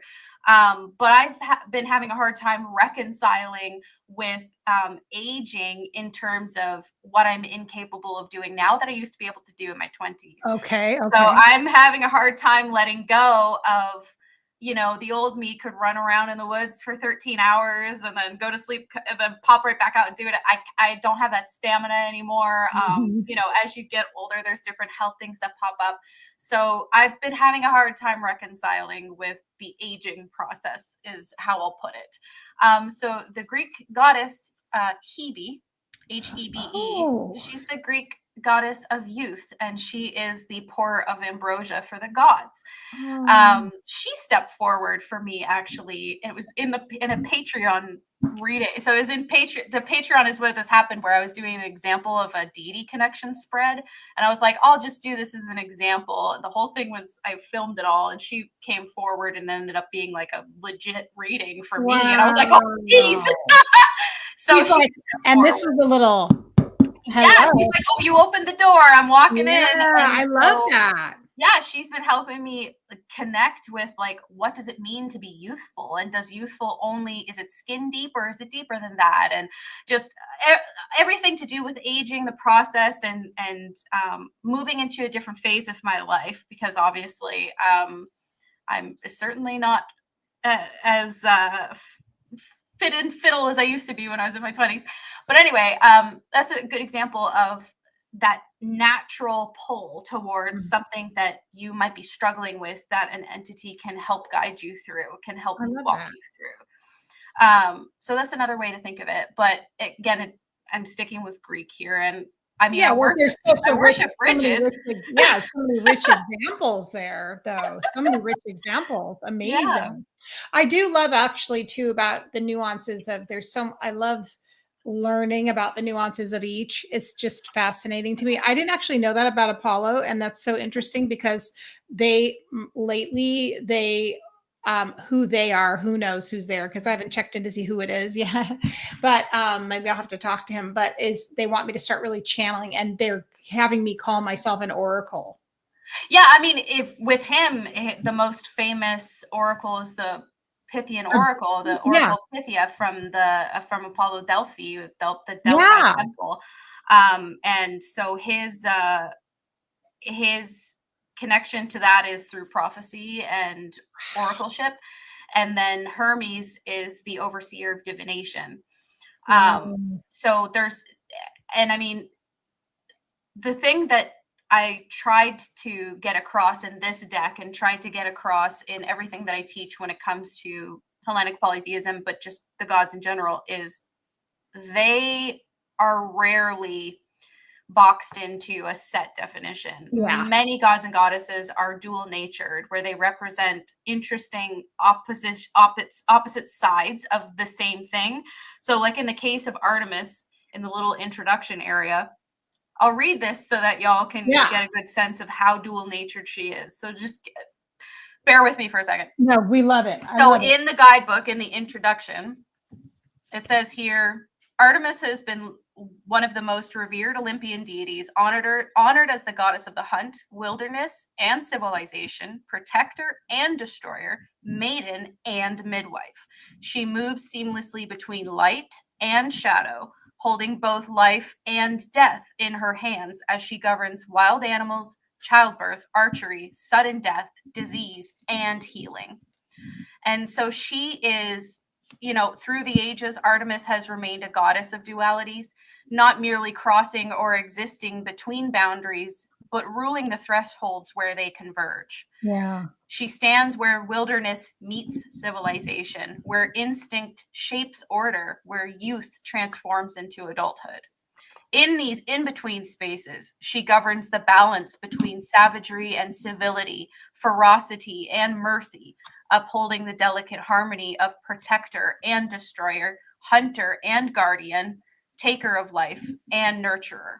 She's a powerful force of nature, a guiding light, a fierce protector, and a symbol of personal freedom. Blah, blah, blah, blah, more info. But that really highlights how she embraces this dual aspect of her. And this is something a lot of people have a hard time reconciling with sometimes when it comes to her, is how is she the protector of wildlife, but also is the killer of it? She hunts them. Right, exactly. Well, again, you have to think about how important hunting was to our survival as a species. I mean, you have the benefit of receiving it at your grocery store, but somebody had to do it once upon a time. So she is integral to survival, and you can both protect something and mindfully harvest it. And she is a great example of that stewardship of everything in moderation, which is also a Delphic maxim, by the way. Now I'm going to go the Delphic maxim rabbit hole. Thanks a lot, Alyssa. But that's I'll be like 1 a.m, bitch. Why did you say that? I'm up here. Yeah. So is know thyself is another one. You should write that one down. That's a great Delphic maxim. That's so beautiful. Now, oh my God. You'll have to give me the book, the best book rec for that, like source. Oh, yes. Yeah. Oh, definitely. The Delphic maxims are really interesting. They are basically a list of different values and ways of living in a strong moral standpoint, I suppose, is one way to put it. Yeah. Lovely. Yeah. That's something that the Greeks definitely followed. Right. I love that. So what else I can't talk, blah, blah, blah, blah, blah, blah, blah. What else can we talk about? And what else is on your heart that you want to share? Please tell us. What else? What do you have going on? I mean, I already sort of shared with people, we laid down what you did, but please share. What do you have going on for the rest of this year? I mean, there's a lot. You and I are always planning. So what do you my God, Carrie, you never slow down. You are always going and going. You've always got a million. They're making me take a month and a half I'm channeling now the next month and a half. I'll text you. I'll tell you. Okay. Yeah, I'm good. doing the whole thing. For those who are watching, Carrie was a wonderful client. But one thing that I had to try to get across to Carrie was that rest is so important, and that it's okay to take breaks. So please don't forget to take breaks. Oh my God, I need to be more. Because you work hard. I have a Leo stellium. I should try and go. I'm just gonna let myself be the queen of the jungle and lay out. I don't know why, dude. Yeah, you are a go soul. There's no holding you down. That's kind of true. Yeah, but that's why amazing. You and I get along, because we're both fire starters. Oh yeah. Oh, we're driven by passion. 100%. We are 100%. 100%. Yeah. And that's my people. I love people who lean into their passions and just authentically, like, this is my path and you're going to roll with it. And I love that. Yeah. I love helping people get to that point too, like really breaking through their self-imposed barriers. Cause I mean, I don't want to come across like I didn't have my own barriers. I certainly did have my own. I had a hard time really leaning into my intuition for a long time too, actually. Like, I find just that really so hard to imagine that. Yeah. Oh, because I went through that period where I was so like science. Yeah. And again, it was just, I had a hard time putting the Especially two of with them your together. mediumship. I don't know how you Mhm. did it. I don't know how It you did was so hard. I had to really push everything down, like push it all down. It was just wicked. It was wicked. I mean, I still had crazy experiences, but I just would keep them to myself and wouldn't share them, Mhm. which is not the way I wanted to live life, because Yeah. that's very inauthentic to who I am. And I feel really bad for the ghosties that would come forward. Because You're I'd like, be like, wow, I can't talk to you. your door is shut. Your door is shut. You're not even halfway open. My door is shut. Hello. But yeah, I mean, what I've got going on for the year, and the course that I'll be launching is the Introduction to Demonolatry course. So that's a self-paced 6-module course, and it's like all about demons and understanding demons and the different types of demons, how to connect with them, debunking some stereotypes. Lucifer stepped forward that wanted to be featured as like the main demon for the course. So you'll be, if you take the course, you'll be connecting directly with him. So I walk you through how to connect with him. I also have other courses in mind. Let me get my little... Yeah, get your list out, girl. Get my list out. Ta-da! All right. So other courses I have in mind based on what people... like, if anybody wants a course on something that you think I might be well placed, just ask. Listen, I think I was like, what... I don't know if a whole course was built around something. Oh, there's a couple. I was like, how about this? And Patreon, you're like, that's a great idea. I can't remember. It was like 2 years ago. Oh my God. Something I was interested in. Do you remember? It was like a topic or a question or I think it had to do with demons. I do think it had to do with demons. I might have had, because I know I've been asked a lot to do a demon course. Mm-hmm. So I was like, okay. Because you're so good at explaining it, demystifying it, making it very clear. Yeah. Oh, yes. Yes, Heber. So that one is, so I have one connecting with plant and herbal allies. Yes. And then connecting with animal guides course. And then a Path of the Death Witch. Yeah. You're talking my language now. Yeah. You have one of your people in here just came in. Oh, hi. Hi, Chelsea! Yeah, so those are the courses that I have planned for the year. I'm obviously a little bit behind on my release schedule because Artemis said it's about me right now. So we'll just have to readjust a little bit, but we'll be all right. But the Intro to Demonolatry course is probably going to be one of the more extensive, I would say, of them all. Other than the Path of the Death Witch, that one's probably going to be a biggie too. That's going to be amazing. Yeah, I'm so excited. I'm really, really excited. That was like, there wasn't a favorite part of when we worked together, but that was one of my favorite parts. And I still feel like I'm still like, there's still and part of my thing, and they've been saying this to me, and this is part of it, is I need to slow down enough to do my craft the way I want to do it. I'm just kind of like running as fast as I try getting stuff up. And I was like, I really miss I haven't done a spell, Oh yeah, I know. Sometimes you just get that itch where you're like, I just need to cast a spell. I just something. they already got my candle going. They said get a red candle. So we're gonna do something. Hell yeah.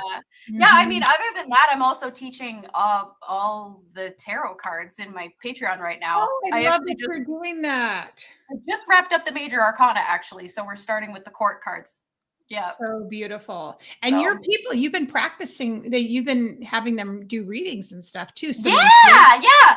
So one of the things that I do in the Patreon is everybody in every tier, we have a live stream basically question and answer where we hang out for an hour. We talk about witchy stuff, anything that people are experiencing. We kind of chat whatever somebody wants to bring up. It's an opportunity for us to connect, and it's hosted through my Discord, which is the Patreon exclusive Discord. But one of the things I started last year that I wanted to keep going with, and this was actually Artemis's idea, was to swap out the Q&A for a practice reading session so that I can help people, you know, it's multi-layered, but one of the main things is to help people have an opportunity to exercise their intuition and their divination in a structured, safe environment where you'll also get feedback. So one of the things is it's safe in the sense that everybody there, you know, wants to learn, everybody's consenting, but it's also giving pointers on client relationship communication. So asking for consent, stating boundaries. You know, another thing too is time limit. I mean, I obviously could take hours and hours and hours doing it, but I want to be within a time frame. So I'm also helping people learn how to read within a time frame, which is a very hard thing to do sometimes. Oh my gosh. Yeah. And also just figuring out how they like to read. You don't really figure it out until trial or error. So it's a nice opportunity to kind of see, like, am I someone who likes to combine tarot with oracle? Am I someone who likes to use the guidebook versus not use a guidebook? Like, what kind of reader am I? Am I someone who is more visual in how they connect messages? Or, you know, there's various different ways. So you don't really know until you try. And so I wanted to give people the opportunity to try, and it's definitely something they love. And it's something I love too. I always walk away so freaking proud of everybody. I'm like, it's so exciting. It's I love it. I love it. I love watching them read. That's so Me sexy. too. Yeah. Me too. Yeah. And I love it. And then you realize they had it all along. They had it all along. They do. Honestly, they do. It's just about leaning into their natural way of reading, because tarot is tarot, but you as the reader is what's unique. That's what is that. That's your thumbprint. That's exactly it. That is your channel, your signature. Yeah, that is what's you is you. And no one is the boss of you when it comes to tarot. That's it. Although a lot of people like to think that, you know. So some have questions for any suggestions for the upcoming full moon. Jealousy, hey. So suggestions for the upcoming full moon. Well, it lands on. Yeah, oh my God, where is it's on the 12th, I think. So it's isn't it Saturday, dude? I'm trying to see it on the Sunday for me. Is it Sunday? Okay. Let me check my you know, that calendar. The woo calendar. I'll get it. Give us Moon and Virgo. Doodly doo doo doo. Where are you? Where are you? Yeah, I think the full moon on the 13th is in Libra. Okay. Ooh, that's a goodie. I believe. Does anybody know if it's not Libra? I believe it's Libra. Yeah, because it should be, because we're in Virgo right now. So that means we're going to be moving into Libra probably in the next couple of days. That's a good one for, I always say with Libra, start with self-love. oh, yes. Oh, yeah. God, yes. Love of self. Oh, thank you. Thank you so much.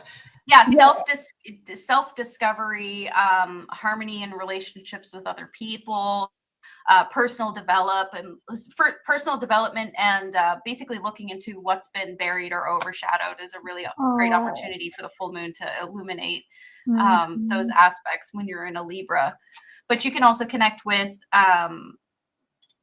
you know, you can connect in various different ways on full moons. One of my favorite is pulling cards, which of course is now always the wisdom of Artemis Oracle.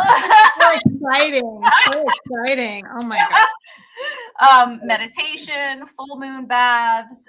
You can make full moon water. You can charge your crystals, your tools, your altar spaces, cleanse yourself, drink tea. Like, these are great opportunities to really connect with you, especially in Libra. It's connecting with you. It's a focus on the self. So that's what I would recommend. Yes. And I was going to say, because Artemis is also a lunar. We didn't really talk about that part of her, that aspect of her.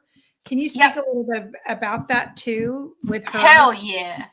So originally, Artemis in ancient Greece was not a lunar deity. That was something that came over time as she became syncretized with Selene, who is I was going to say, yeah, I read that. Yeah. So Selene is the moon. She's the personification of the moon, like how Helios is the personification of the sun. Now, Apollon is a good example of this syncretization, sorry, where over time Artemis became syncretized with Selene and Apollon became syncretized with Helios, but more on the light part. So the way I describe it to people is Helios is the sun, Apollon is the light of the sun. Selene is the moon, Artemis is the light of the moon. So that's a good way to kind of differentiate their it's almost like a verb of the core, right? It's more of a differentiation on the functionality there, but it did eventually become absorbed into like full lunar aspect through that syncretizing, but similarly too with Hecate, who Artemis was syncretized with a lot. So that is how you often hear that tripartite aspect of the three of them with Artemis, Selene, and Hecate, because all three of them have those lunar aspects. But this wasn't something until much later during the Hellenistic period that Artemis assumed those lunar aspects, and it really became cemented once Diana, who is the Roman equivalent of Artemis, it quite literally took on the lunar aspect entirely. So there is no ambiguity there. Since her inception, since Diana became Diana, she has had that lunar connection, which you cannot say the same about Artemis. Right. So eventually it happened over time, but it wasn't always the case. But she does have lunar aspects, which is how the crescent moon is something that shows up a lot in depictions of Artemis in ancient Greek statuary and also in classical art, which you see all throughout the deck.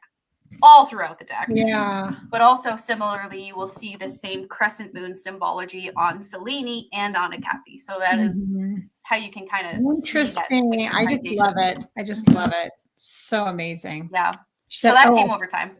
Oh, I love that so much. Yeah, it came over time. Oh, so good.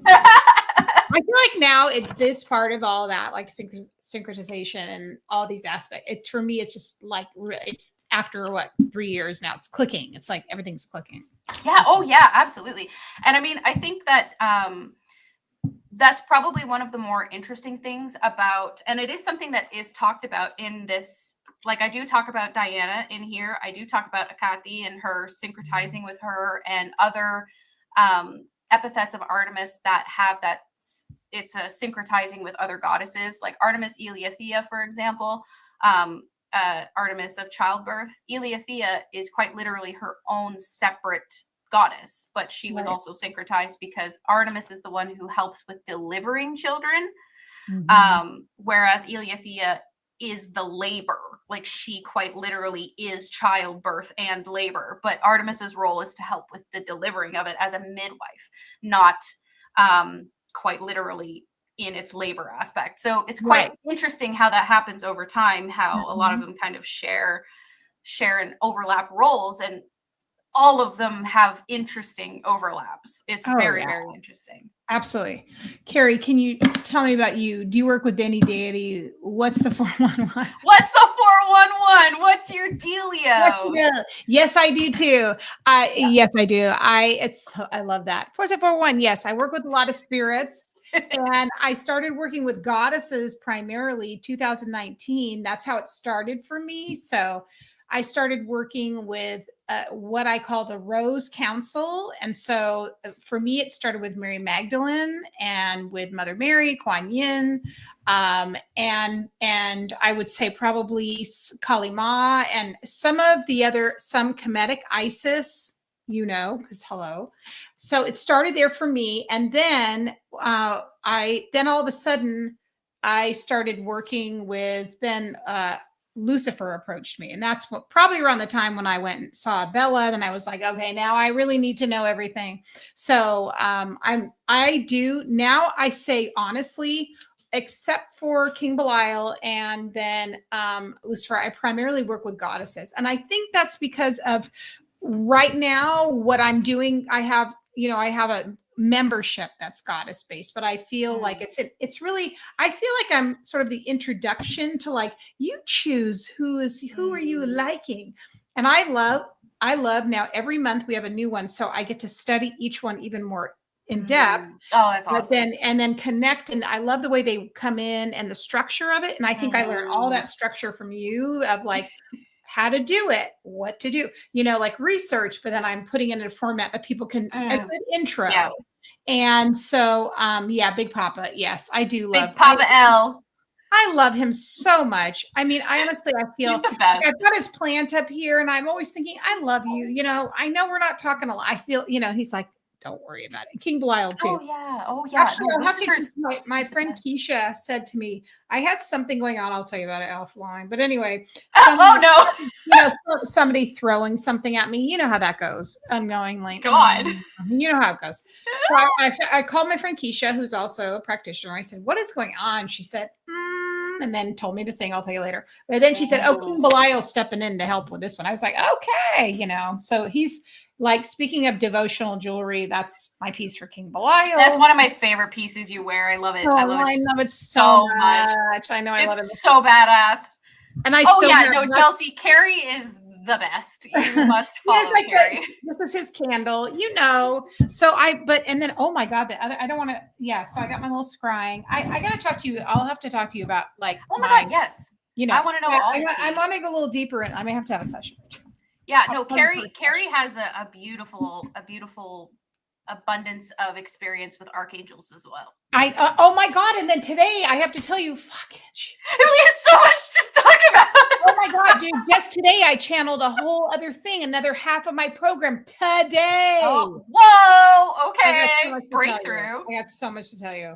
It's that Libra full moon coming in. It is. I'm like, what is going on? I literally got all the details of it, like in depth of program. I have so much time. Oh my, I can't wait. We're going to cover some good stuff. That's a great question, by the way. Is the Roman God the same as the Greek God or different aspects? Can you explain that? Because that, for a lot of people, including moi, is confusing. Tell us, please. I will gladly tell you that they are different. And let me explain. So they're different with a but, okay? So there's an asterisk, and I'll get to the asterisk, and if I forget, just literally type asterisk and I'll shut up and get back to it. Okay. So it's, let me start there. So they are different because I am sat. They are different because they are expressed in different cultures. Okay. So ancient Rome, nothing like ancient Greece.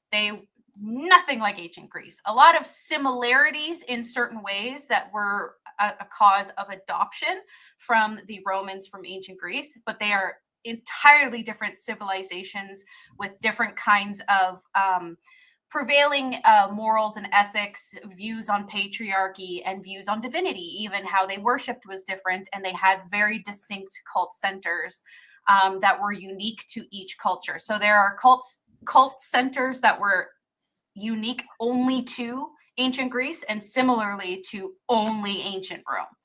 So I use Artemis and Diana as a perfect example of this because, as I talked about before, Diana has that lunar aspect from inception. Artemis does not. Artemis is actually a pre-Greek goddess. So she existed before Greece. She was subsumed by the Greeks.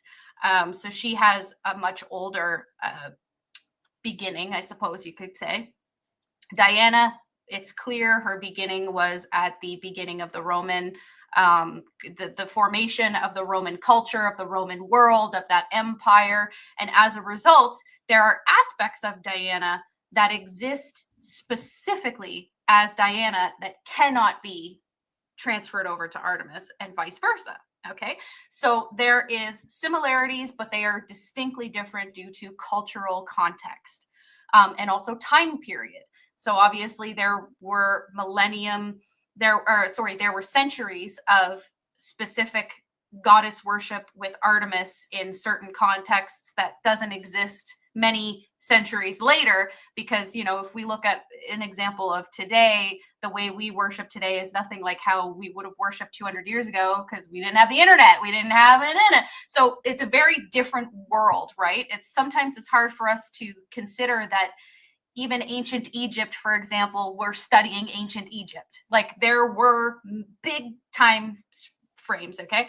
So even if we look at the Greek mythology, primary Greek source mythology versus the retellings by Ovid, for example, in his Metamorphosis and other Roman retellings, there is a span of time there that's over 1,000 years. That's an entirely different, like, they're two different points in time. So two very different cultures, political climates, socio-political environments, etc. So very different. However, the asterisk here is in your personal perspective of divinity. So what I mean by this is there are a couple terms here that I have explained before in the past that help people kind of conceptualize how they might view divinity. And this is soft polytheism and hard polytheism. So when you say archetype, okay, that's more of a soft polytheist approach, where archetype is an overarching energy that's represented by many entities, but you see it as an overarching archetype. And then a hard polytheist, which is where I am, sees each individual entity as distinctly their own, even though they have many similarities to others. So I don't view divinity as archetypes. I view divinity as each individual god and goddess that has their own cultural context, their own worship in their space and time, and their own mythology and role in mythology, while also understanding that archetypes do exist, and so they can fit within that umbrella.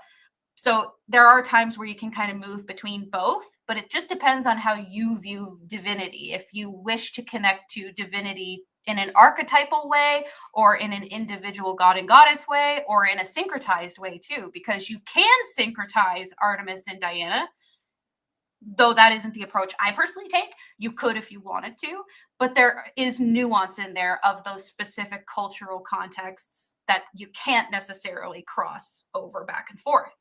So it just depends on your personal approach to divinity. To give you an example, you know, you can syncretize Artemis, Diana, Brio Martis, what's her name? She's amazing. Oh my gosh. She's in the deck too. Oh my gosh, I'm drawing a blank on all the other hunter goddesses for some reason. Huntress goddesses, which is crazy, but I'm drawing a blank on all of them. Are you talking maybe just from Roman or what? No, I'm just talking about all of them. In general. Oh my God. Celtic. I used to just know them all off by heart, like bing, bing, bing, bing, bing. But so while you're doing that, she's asking, so is the hard archetype more based on personal meaning, or am I confused? No, it would be on it.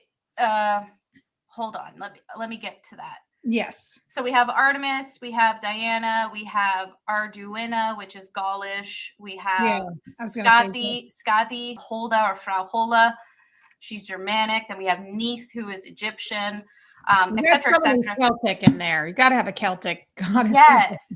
So there's all kinds of different gods and goddesses that fit under the hunter archetype. Okay, if you want to approach it as a archetype that way, then it would be hunter archetype. Yes, archetype. That's Artemis Kinigetis.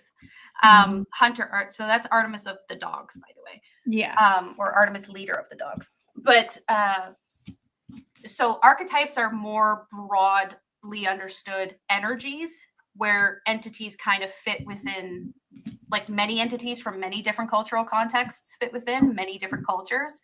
Whereas that hard polytheism, so it's a spectrum where that hard polytheism is each individual entity is its own. So I don't see Mercury and Hermes as the same. I don't see Artemis and Diana as the same. I don't see Jupiter and Zeus as the same. I don't see Zeus and Thoth as the same.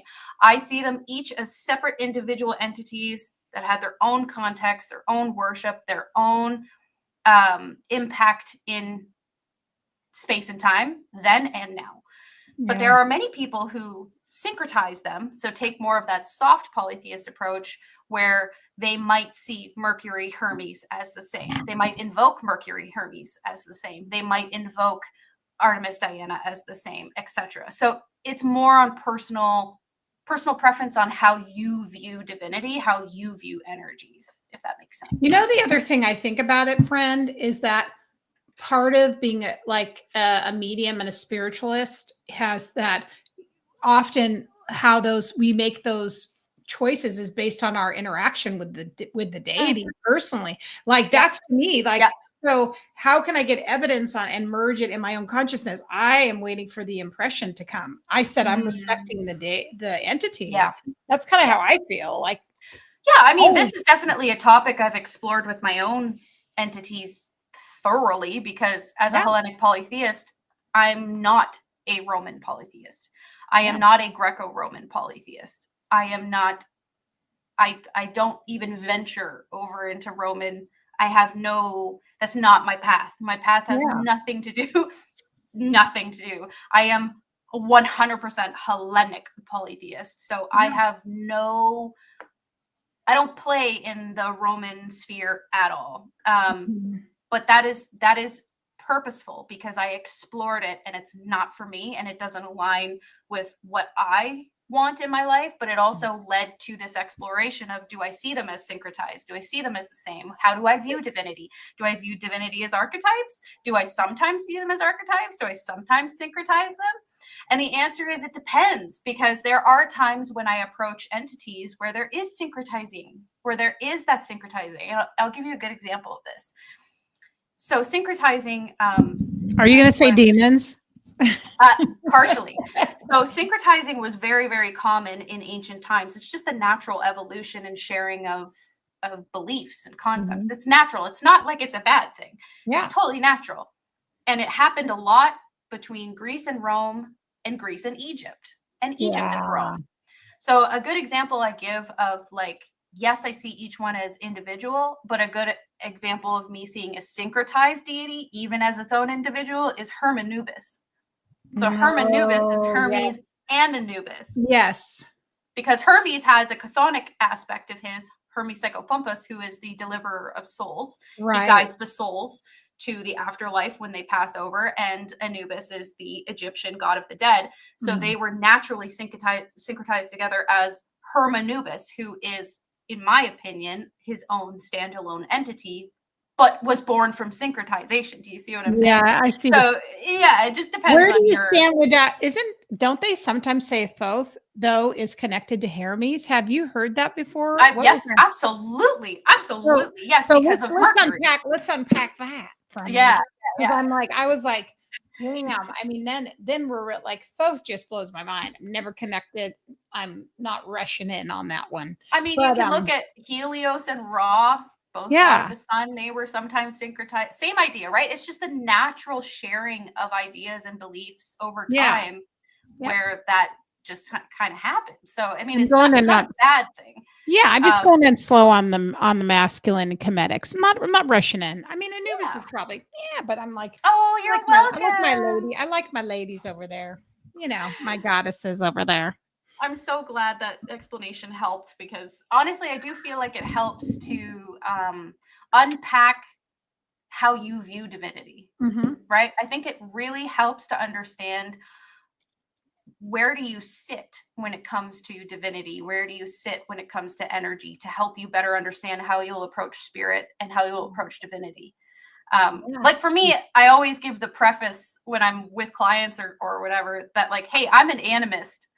So I'm going to talk about this crystal as being alive. Right.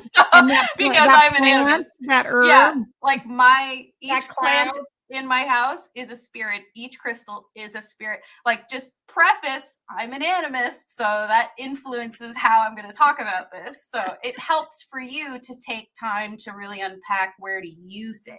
Where do you see yourself in that arena? So true, dude. Oh yeah, I just found out what animus. Yeah, a lot of people are today years old with animus, and a lot of things to do with anything in these terms. It's still newer in our general Western awareness. Absolutely, 1000% true. She wants to know what's Rose Council, because you had mentioned Rose Council. Oh, I didn't see that. Oh yeah, yes. Okay, so I'll try and give this answer. Okay. Here we go. Here we go. Okay, so so I had an experience in 2020 where I was approached by, I'm a medium, so I was approached by these two noble entities that I could tell were probably either guardians or those that served in some capacity, and they came into my when I was folding laundry in my bedroom, and they said, "Oh, we're with the Rose Council." And I said, "Oh, I don't know what that is."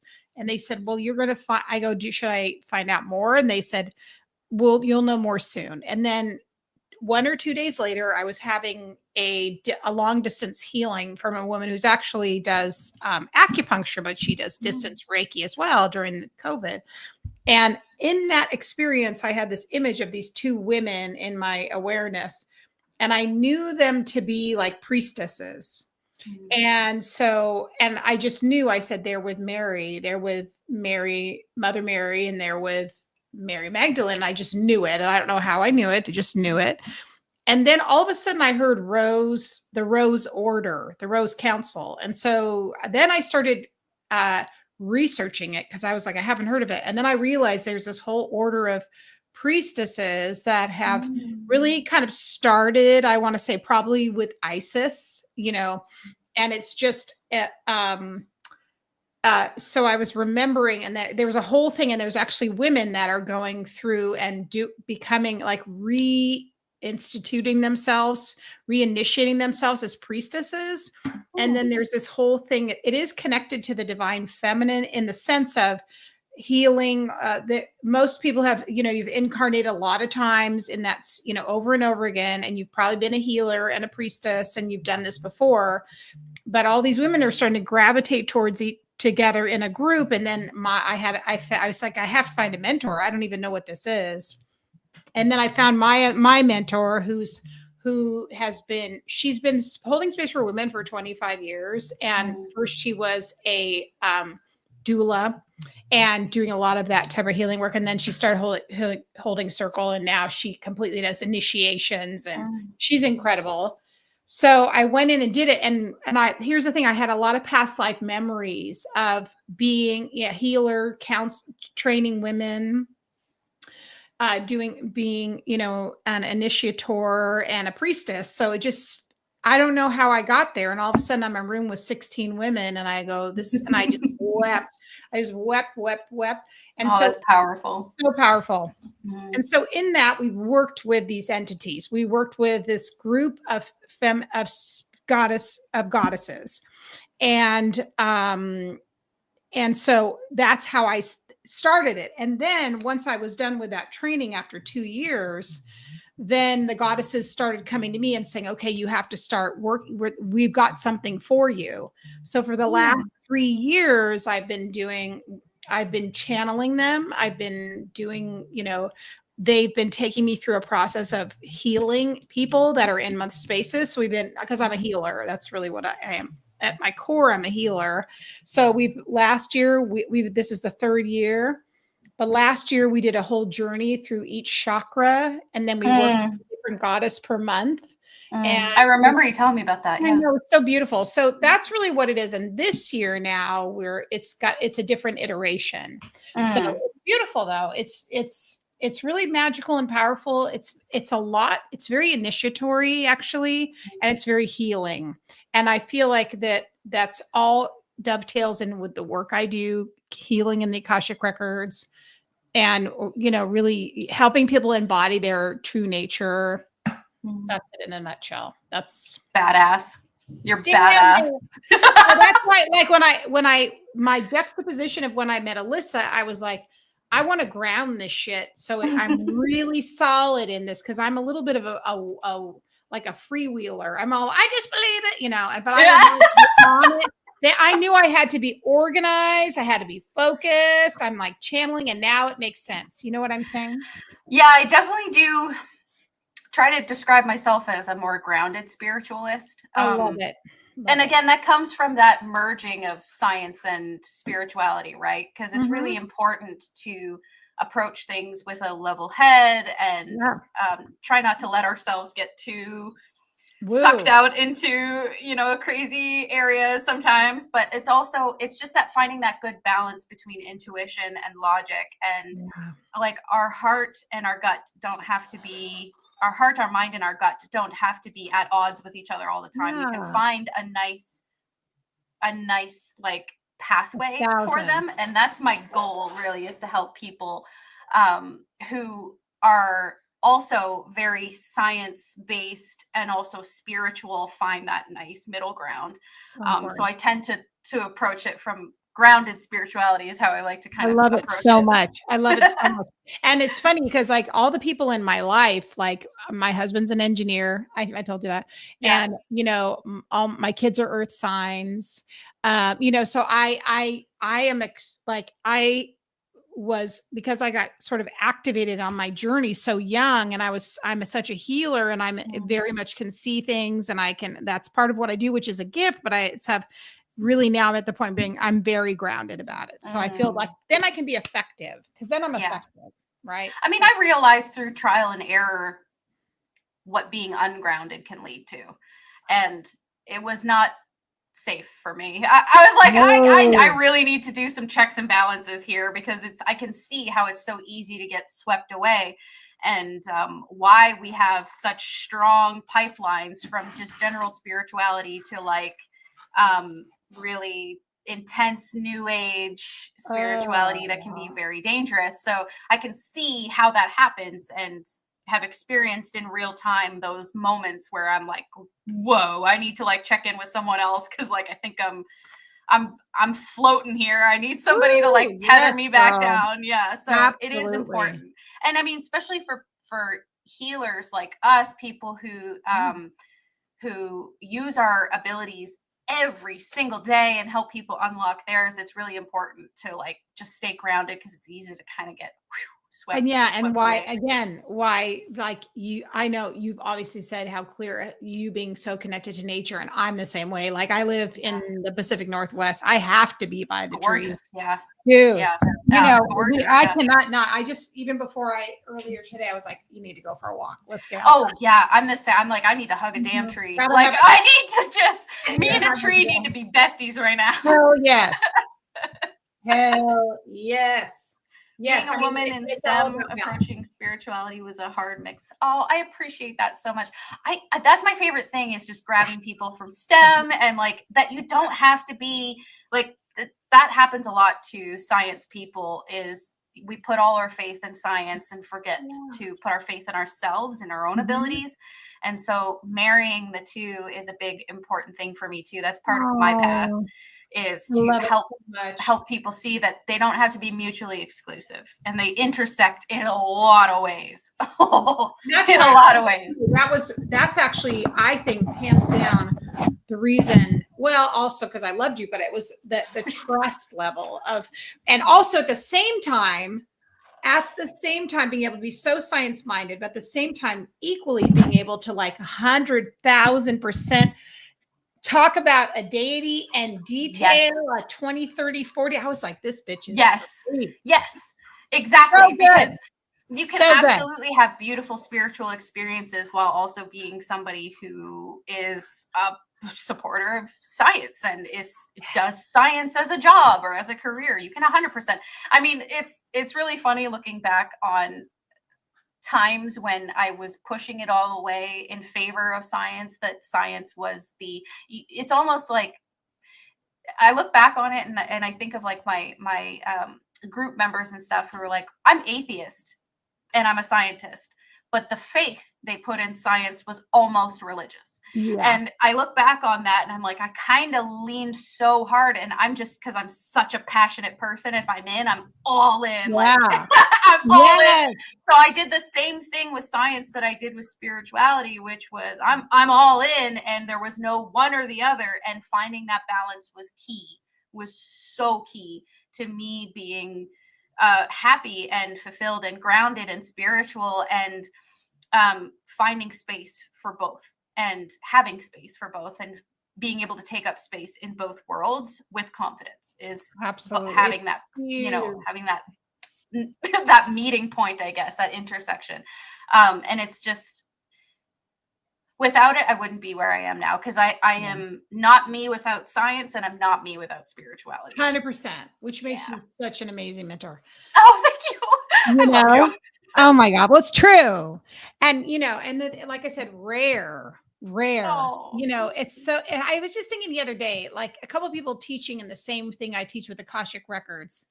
And I actually reached out to one of them. She seems like a very nice woman. And I said, I said, this is only because I do what you do. And I just have a question.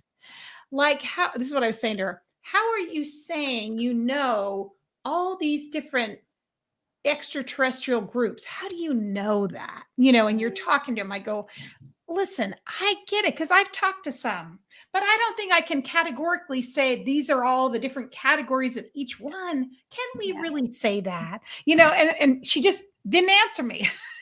I mean, as long as you're up front, or her or anybody else is up front, that this is based on my experience, not necessarily that it has to be a hard universal truth. Like you're teaching that, man, though. Yeah. I mean, because that's where spirituality differs from science, and in some ways they're similar, because we have, if you follow the scientific method, we truly only know anything with the confidence until it's proven otherwise. And that's kind of all we can do with our spirituality too. It's like, this is my belief based on my experiences until I'm proven otherwise, like until I have something else that changes my mind. So it is true and proven falsifiable. You know what I'm saying? So, and I feel like that happens a lot in spirituality too. So there's nothing wrong with saying, this is this, as long as you preface with based on my experience. Based on the experience, and see what you think. That's and then you experience it yourself and see where you go. So I think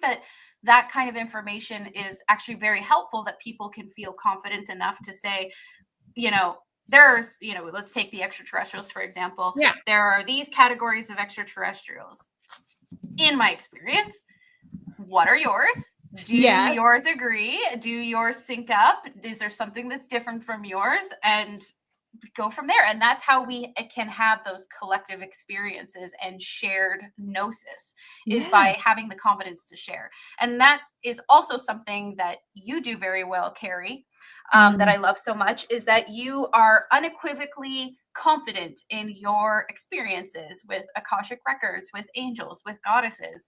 And that's something that I always value in other spiritual people, who are like, this is my experience, but also making space for other people to see what theirs is too, without it being like, this is the only way, this is the only, because then you're getting into some culty territory.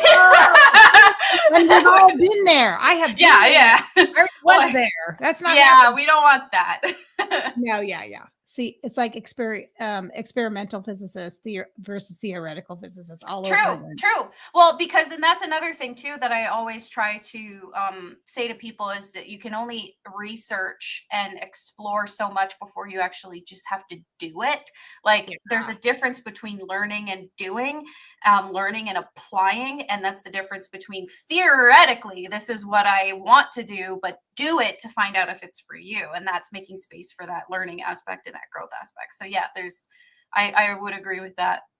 There's so many ways to look into that. I still need to get you to talk to Scott Cluse. He's the one who's the herbalist, and that you guys would be I would love to talk to him. Would be best friends. And also, like, dude, he does like the way he does case studies of like when they connect with, like, is it the Pharaoh? We talked about, and we talked about that like a year ago. Oh my God, he's so incredible. But he and all of the people that he trains, they all go separately, and case studies come back and talk about it. And that's what I'm starting to do. I love it so much. And that's what I'm starting to do with my students. And because I'm now getting this other branch of training that they're giving me, I go, okay, go out and do this individually. Let's come back and talk about whatever it happened. Right. That's what I love so much about I agree hardcore about having that experience.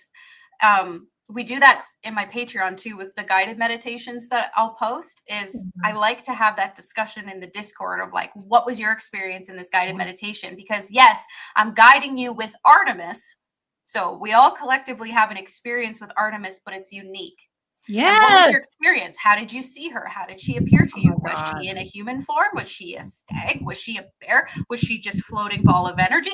What did you see? What did you experience? Because that is where that individual experience is so interesting and fascinating, and you can form a lot of really cool connections and parallels with other people. But it's providing a space that's safe to talk about it. That's really important. And then the badassery is when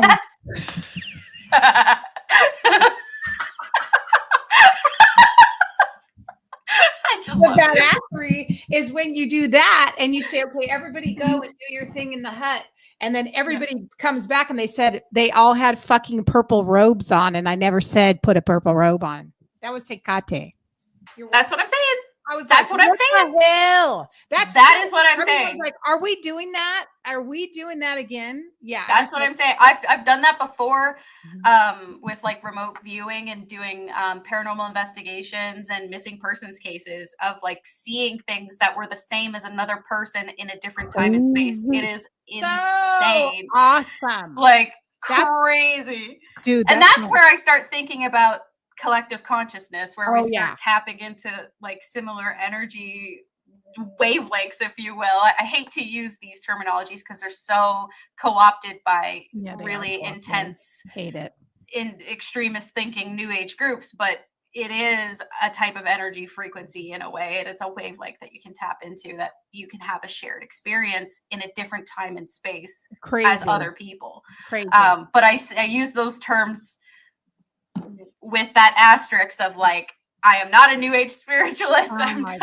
don't. I have to, you know, then that's my problem right now. I'm like trying to think of all these new words because it's hard. It's hard. That's right where I'm working in frequency. There's so much to talk about. Yeah, I know. We just plateau on for hours. This is so awesome. We have to do this again, Carrie. Let's do it again anytime. Like again. Can we? I would love to. What you guys just tell me. Yeah, would y'all? Yeah, what do we do? Yeah, listen. I would love it. There's so much to talk about. And then we could also do something where on your channel you could talk to your people and say, hey, what topics do you want me to talk about? And I'll come in and post a little poll and see what. Yeah, and I'll put a little poll and I'll be your sidekick. Okay. Yeah, I can host if you want. Yeah, well, we can do whatever you want. Oh my God, I love it. I'll give you I'll tell you about the coupon. Yeah, you got my number, baby. You know how to get me. Show you that deck. No, this is so you. I'll have to show it to you. It's deep somewhere in here, but it's great idea. Yeah. Okay. We could do a whole live together on the demon talk. Oh, that's a wonderful. We could have a live just about demons. Oh, I would love that. What do you think? And also, please send me more info on that tarot, because you say mushroom and I'm in. Okay, so this guy specifically, is, I want to say, if he made it in China, he's already on the bad list. But anyway, it is paper, but he is local in Oregon. So, and it's a beautiful paper deck. The Mushroom Hunters Tarot. And I would say, I'm just being honest, but that would be the kind of thing that would be your shop. I'm just looking at the photos of it. And I know. So up my alley. Like all the decks. I know. That just brought me back to like field days where I used to. You know what else where you can get it is on that Fair, Fair, FAIRE, where you can buy wholesale, FYI. I don't know nothing about that. Oh, honey. You just say, I got my little shop. You get all of these. I don't know anything about that. These are the other ones you can get. Hang on a sec, just because we're here. Oh, it carries my Miss Frizzle. You guys know, Alyssa and I haven't caught up in a while. I know exactly. Totally. I am Mrs. Frizzle. Oh, my goddess. You know this one too. This is the Bouchette. They have a new one. Oh, Jesus. This is so you. I can't believe I've never shown you this deck. This is all animal. Oh my God. I know, ready? Oh my God. And this woman, you would love her. Same thing, only Meraki. She's also Bouchette Designs, and she's in the Northwest. She's in Washington State. This is all animal. She's got an updated version now.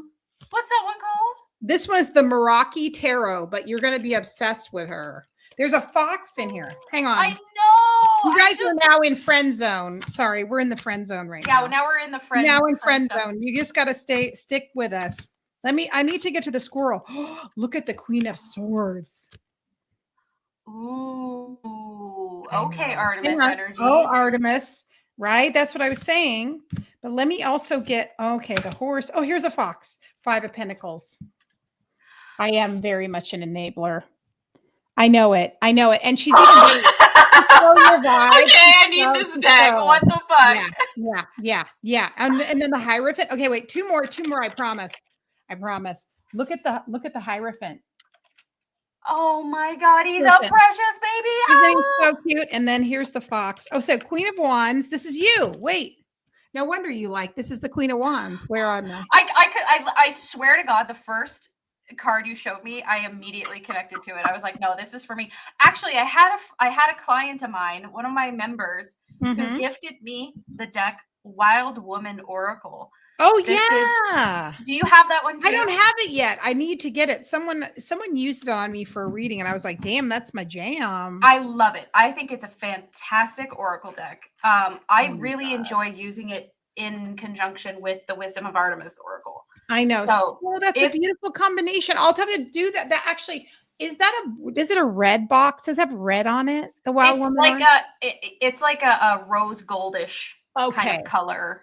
It's sort of like a bit shiny. One other kind of cute thing about the Meraki is this is the way you're going to love this. This is they have the word association instead of a guidebook. They have that. Oh, and they have it as a card. They do. And she also has crystal, like she has crystal associations too. Oh, I love that. That's so cool.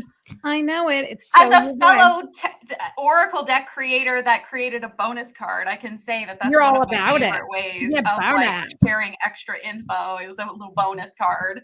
Something that somebody can just kind of put on their altar somewhere. I love that so much because I'm a big altar art person. Yes.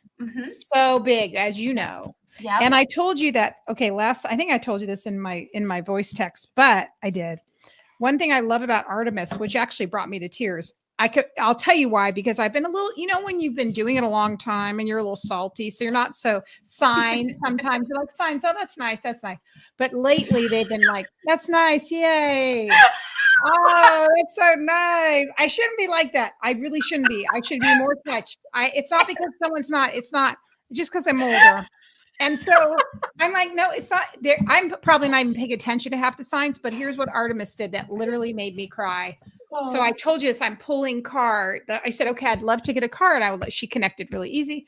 And she said, pull me a card. And the first card I pulled was the twins. And I literally broke down because it was so specific in how she showed up. And I'd just been researching and I was like, I wouldn't have known. That makes me cry. I wouldn't have known. She knew I needed that because I was thinking, you know what? I can be, it's not, you're just not always just the teacher. You're also the receiver. Oh God. Yes. Oh God. Yes. Yes. Oh yes. I mean, that's just like my own personal experience with her. So one of the things that's really cool about Artemis is that, yes, she is an independent goddess, but she's also not. She's dual natured. So she actually has a whole band of nymphs that are with her. And they are her attendants, essentially. So when she went to her father Zeus and said, I don't want to get married. I wish to be in the woods. I wish to rule over the mountains and the streams. And I don't want to be, with a man, whatever. Like I want to do my own thing. Yeah. And of course, Zeus, and my own personal theory is that Artemis is his favorite. But anyway, Zeus was like, anything you want, baby girl, because you're amazing. So she gets off into the woods and she has this whole band of nymphs that she lives with and she hunts with, and they attend to her, and they're her little retinue. So one of the things that I find is really interesting about her is that, yes, she does push independence, but she also pushes the importance of community. And that's another card that's in this deck is community. And the art that's for that card is literally Artemis with her nymphs in the woods. So that's not unsurprising that she would also push this like twin concept or this concept of like finding healing with other, because yes, you can be independent, but that doesn't mean disconnected from others. Independency doesn't mean isolation. There's a difference. So independency, when it matters, is a very powerful thing. It's a very personal sovereignty, recalling your personal sovereignty and recalling your power, but there's also power in community and healing with others and being open to that. So she's not just this solo goddess in the woods. She's got her band of nymphs that she relies on. Oh, I love that so much. And obviously her brother too. Mm-hmm. So yeah, that definitely tracks. That was my so point beautiful. is that super tracks. I know. It was so touching. I was just like so surprised. And I think it was like the signiest sign because I didn't know I needed the sign. And I said, that's what I wrote in the article. That's what happened with me and Hebe that I was telling you earlier, the goddess of youth. I was like, oh, this is just a practice reading. She's like, you're like, okay, we're teaching this. I'm 5 hours in. I just had 5 clients. This is great. We love it. Yeah, awesome. They are multifaceted and they know the things we do. They know the things. This is what I love, and which is so touching. They know the things we need before we ask them. Oh God, yeah. That is why they can get in so deep. Like no one else. I mean, I don't start me talking about Hecate because you don't want to see that. But it's the sort of things how they can get in there, like the other. The Sky Daddy, no offense, but it's just like, come on, they are in the interiors of your. I mean, what I've heard from people who have grown up very religious in non-pagan religions and then have switched to pagan religions is that they spent many years reaching out to a god that never answered, and then all of a sudden, look at all these gods and goddesses that are happily answering you and connecting with you and showing up for you. And I find I don't think that's a coincidence. I absolutely don't. I think that's really a powerful thing. That's just something I've heard over the years with like a lot of clients. Just a little theory is that I really believe like the actual Christ, that the being Christ, I feel like he's not even hanging around. I'll tell you when I saw him last, because I used to see him in church when we went to a very liberal intellectual church. My parents my mom never forced me. She's after 13, she goes, oh, you don't have to come. It was just like, oh good, because I don't really belong here. But I used to see Jesus walking, and he would come in and kind of sit next to me, and it was so like I go, what are they talking about? He goes, I don't know what they're talking about. Like, don't worry about it. He's like, how are you? It was very intimate, kind of like, I just kind of left that there. But then when I was doing my priestess work, when I was in Mount Shasta and all my priestesses and all the goddesses were circling us, guess who came in to like support the goddesses? Jesus did. Oh, that's awesome. He was on the perimeter, just like divine feminine.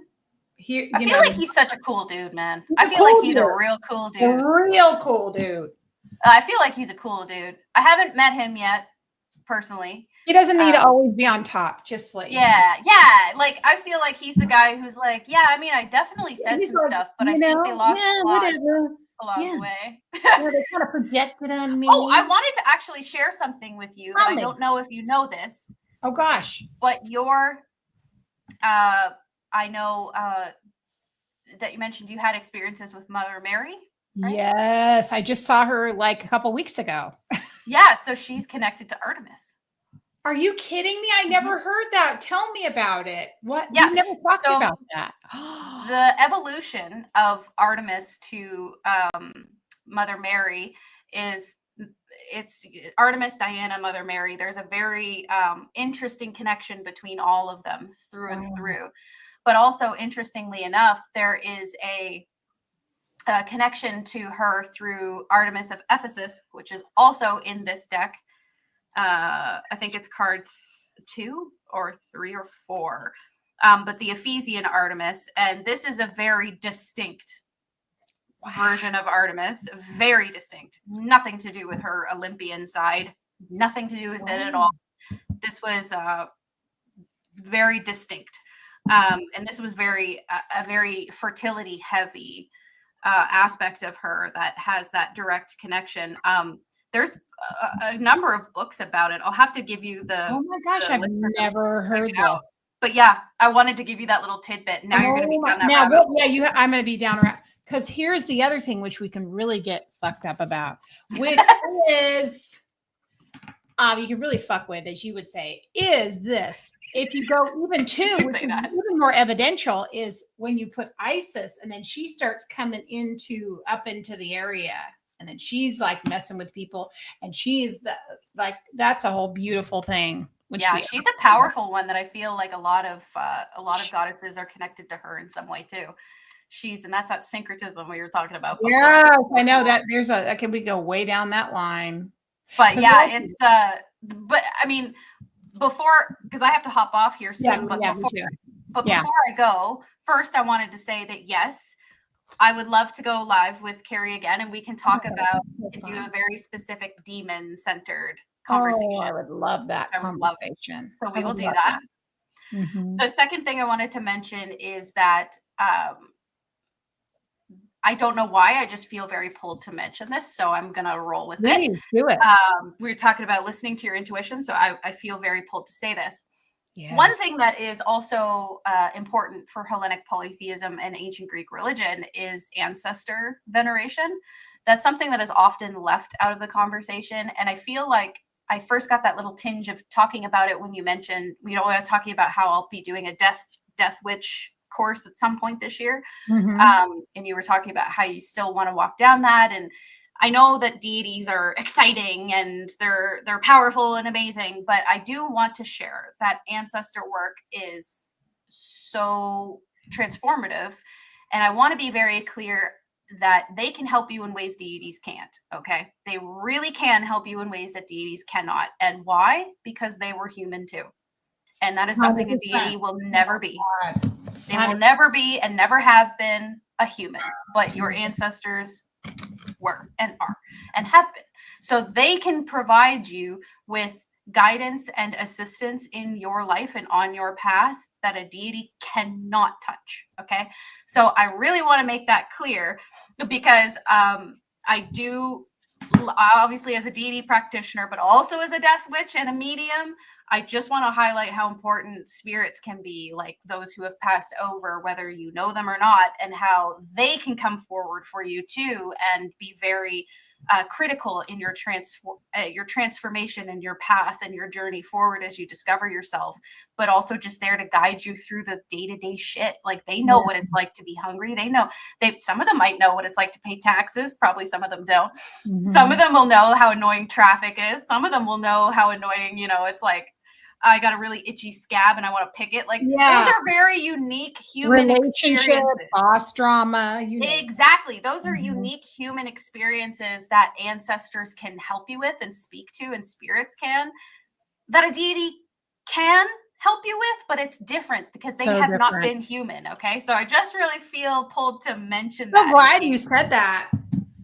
I don't know why. I felt really pulled to. Maybe someone here is like on that path. Like the mammoth, the biggest fucking. What the fuck?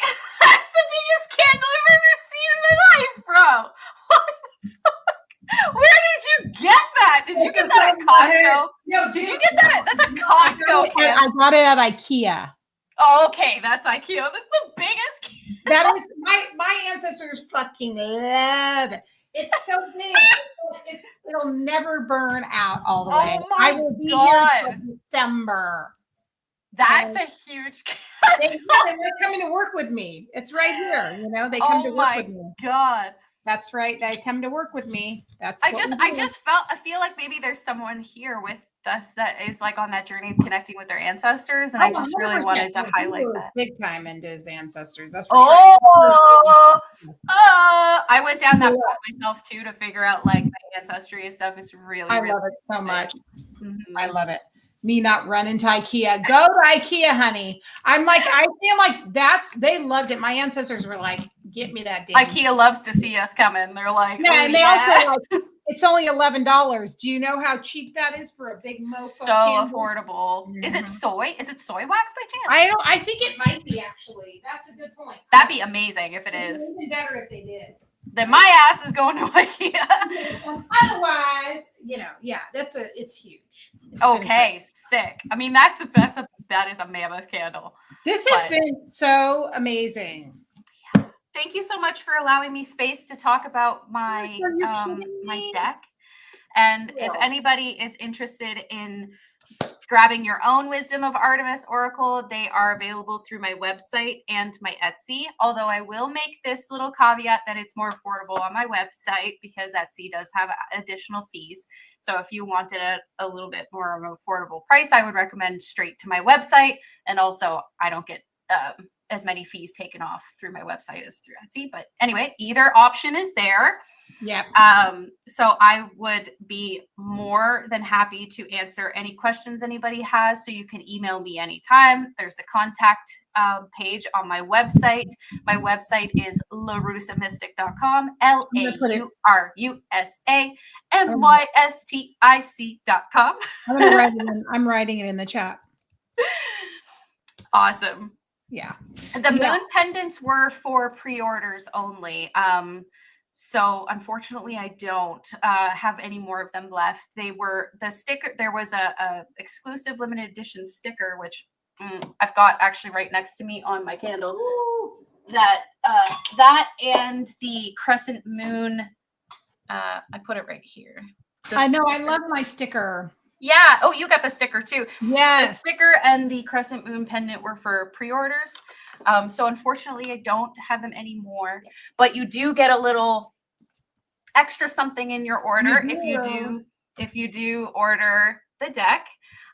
So it would be my pleasure to connect you with. I told you I'm doing it. I just filmed my unboxing. Now I have to run it and edit it. Ooh, I can't wait. I'm going to upload it onto my YouTube. I'm not going to wait. I mean, yeah. TikTok. I would love to see. I can't wait. Girl, this is it. It's going to be very niche connected, like who I use in my practice. And I'll be like, Oh, that's beautiful. I would love that. Yeah. And I'm also on TikTok and Instagram and YouTube, of course. Yeah. And I'm also a professional reader and mentor and coach. So if you are looking for deity related readings or animal guide readings, you have so many good readings, herbal ally readings, or just general mentorship and guidance, coaching, mentorship. Mm-hmm. I'm around. Witchcraft mentorship. Yes, and my Patreon that I mentioned a couple times throughout this. That's very witchcraft centered. Yes. So lots of cool stuff. Courses coming, newsletter, sign up so you don't miss anything. But a big thank you to Carrie for having me here, and big thank you to all of you for joining and being so gracious and welcoming and chatting and asking questions. You guys have been amazing. So thank you for being so welcoming and kind. And I can't wait for us to do this again where we can be all focused on another topic. Oh, it'll be so good. There's so much to talk about. And as we can tell. All right. I love you. I'll text you later. I love you too. Bye, everybody. Have a good week. Thanks. Good night.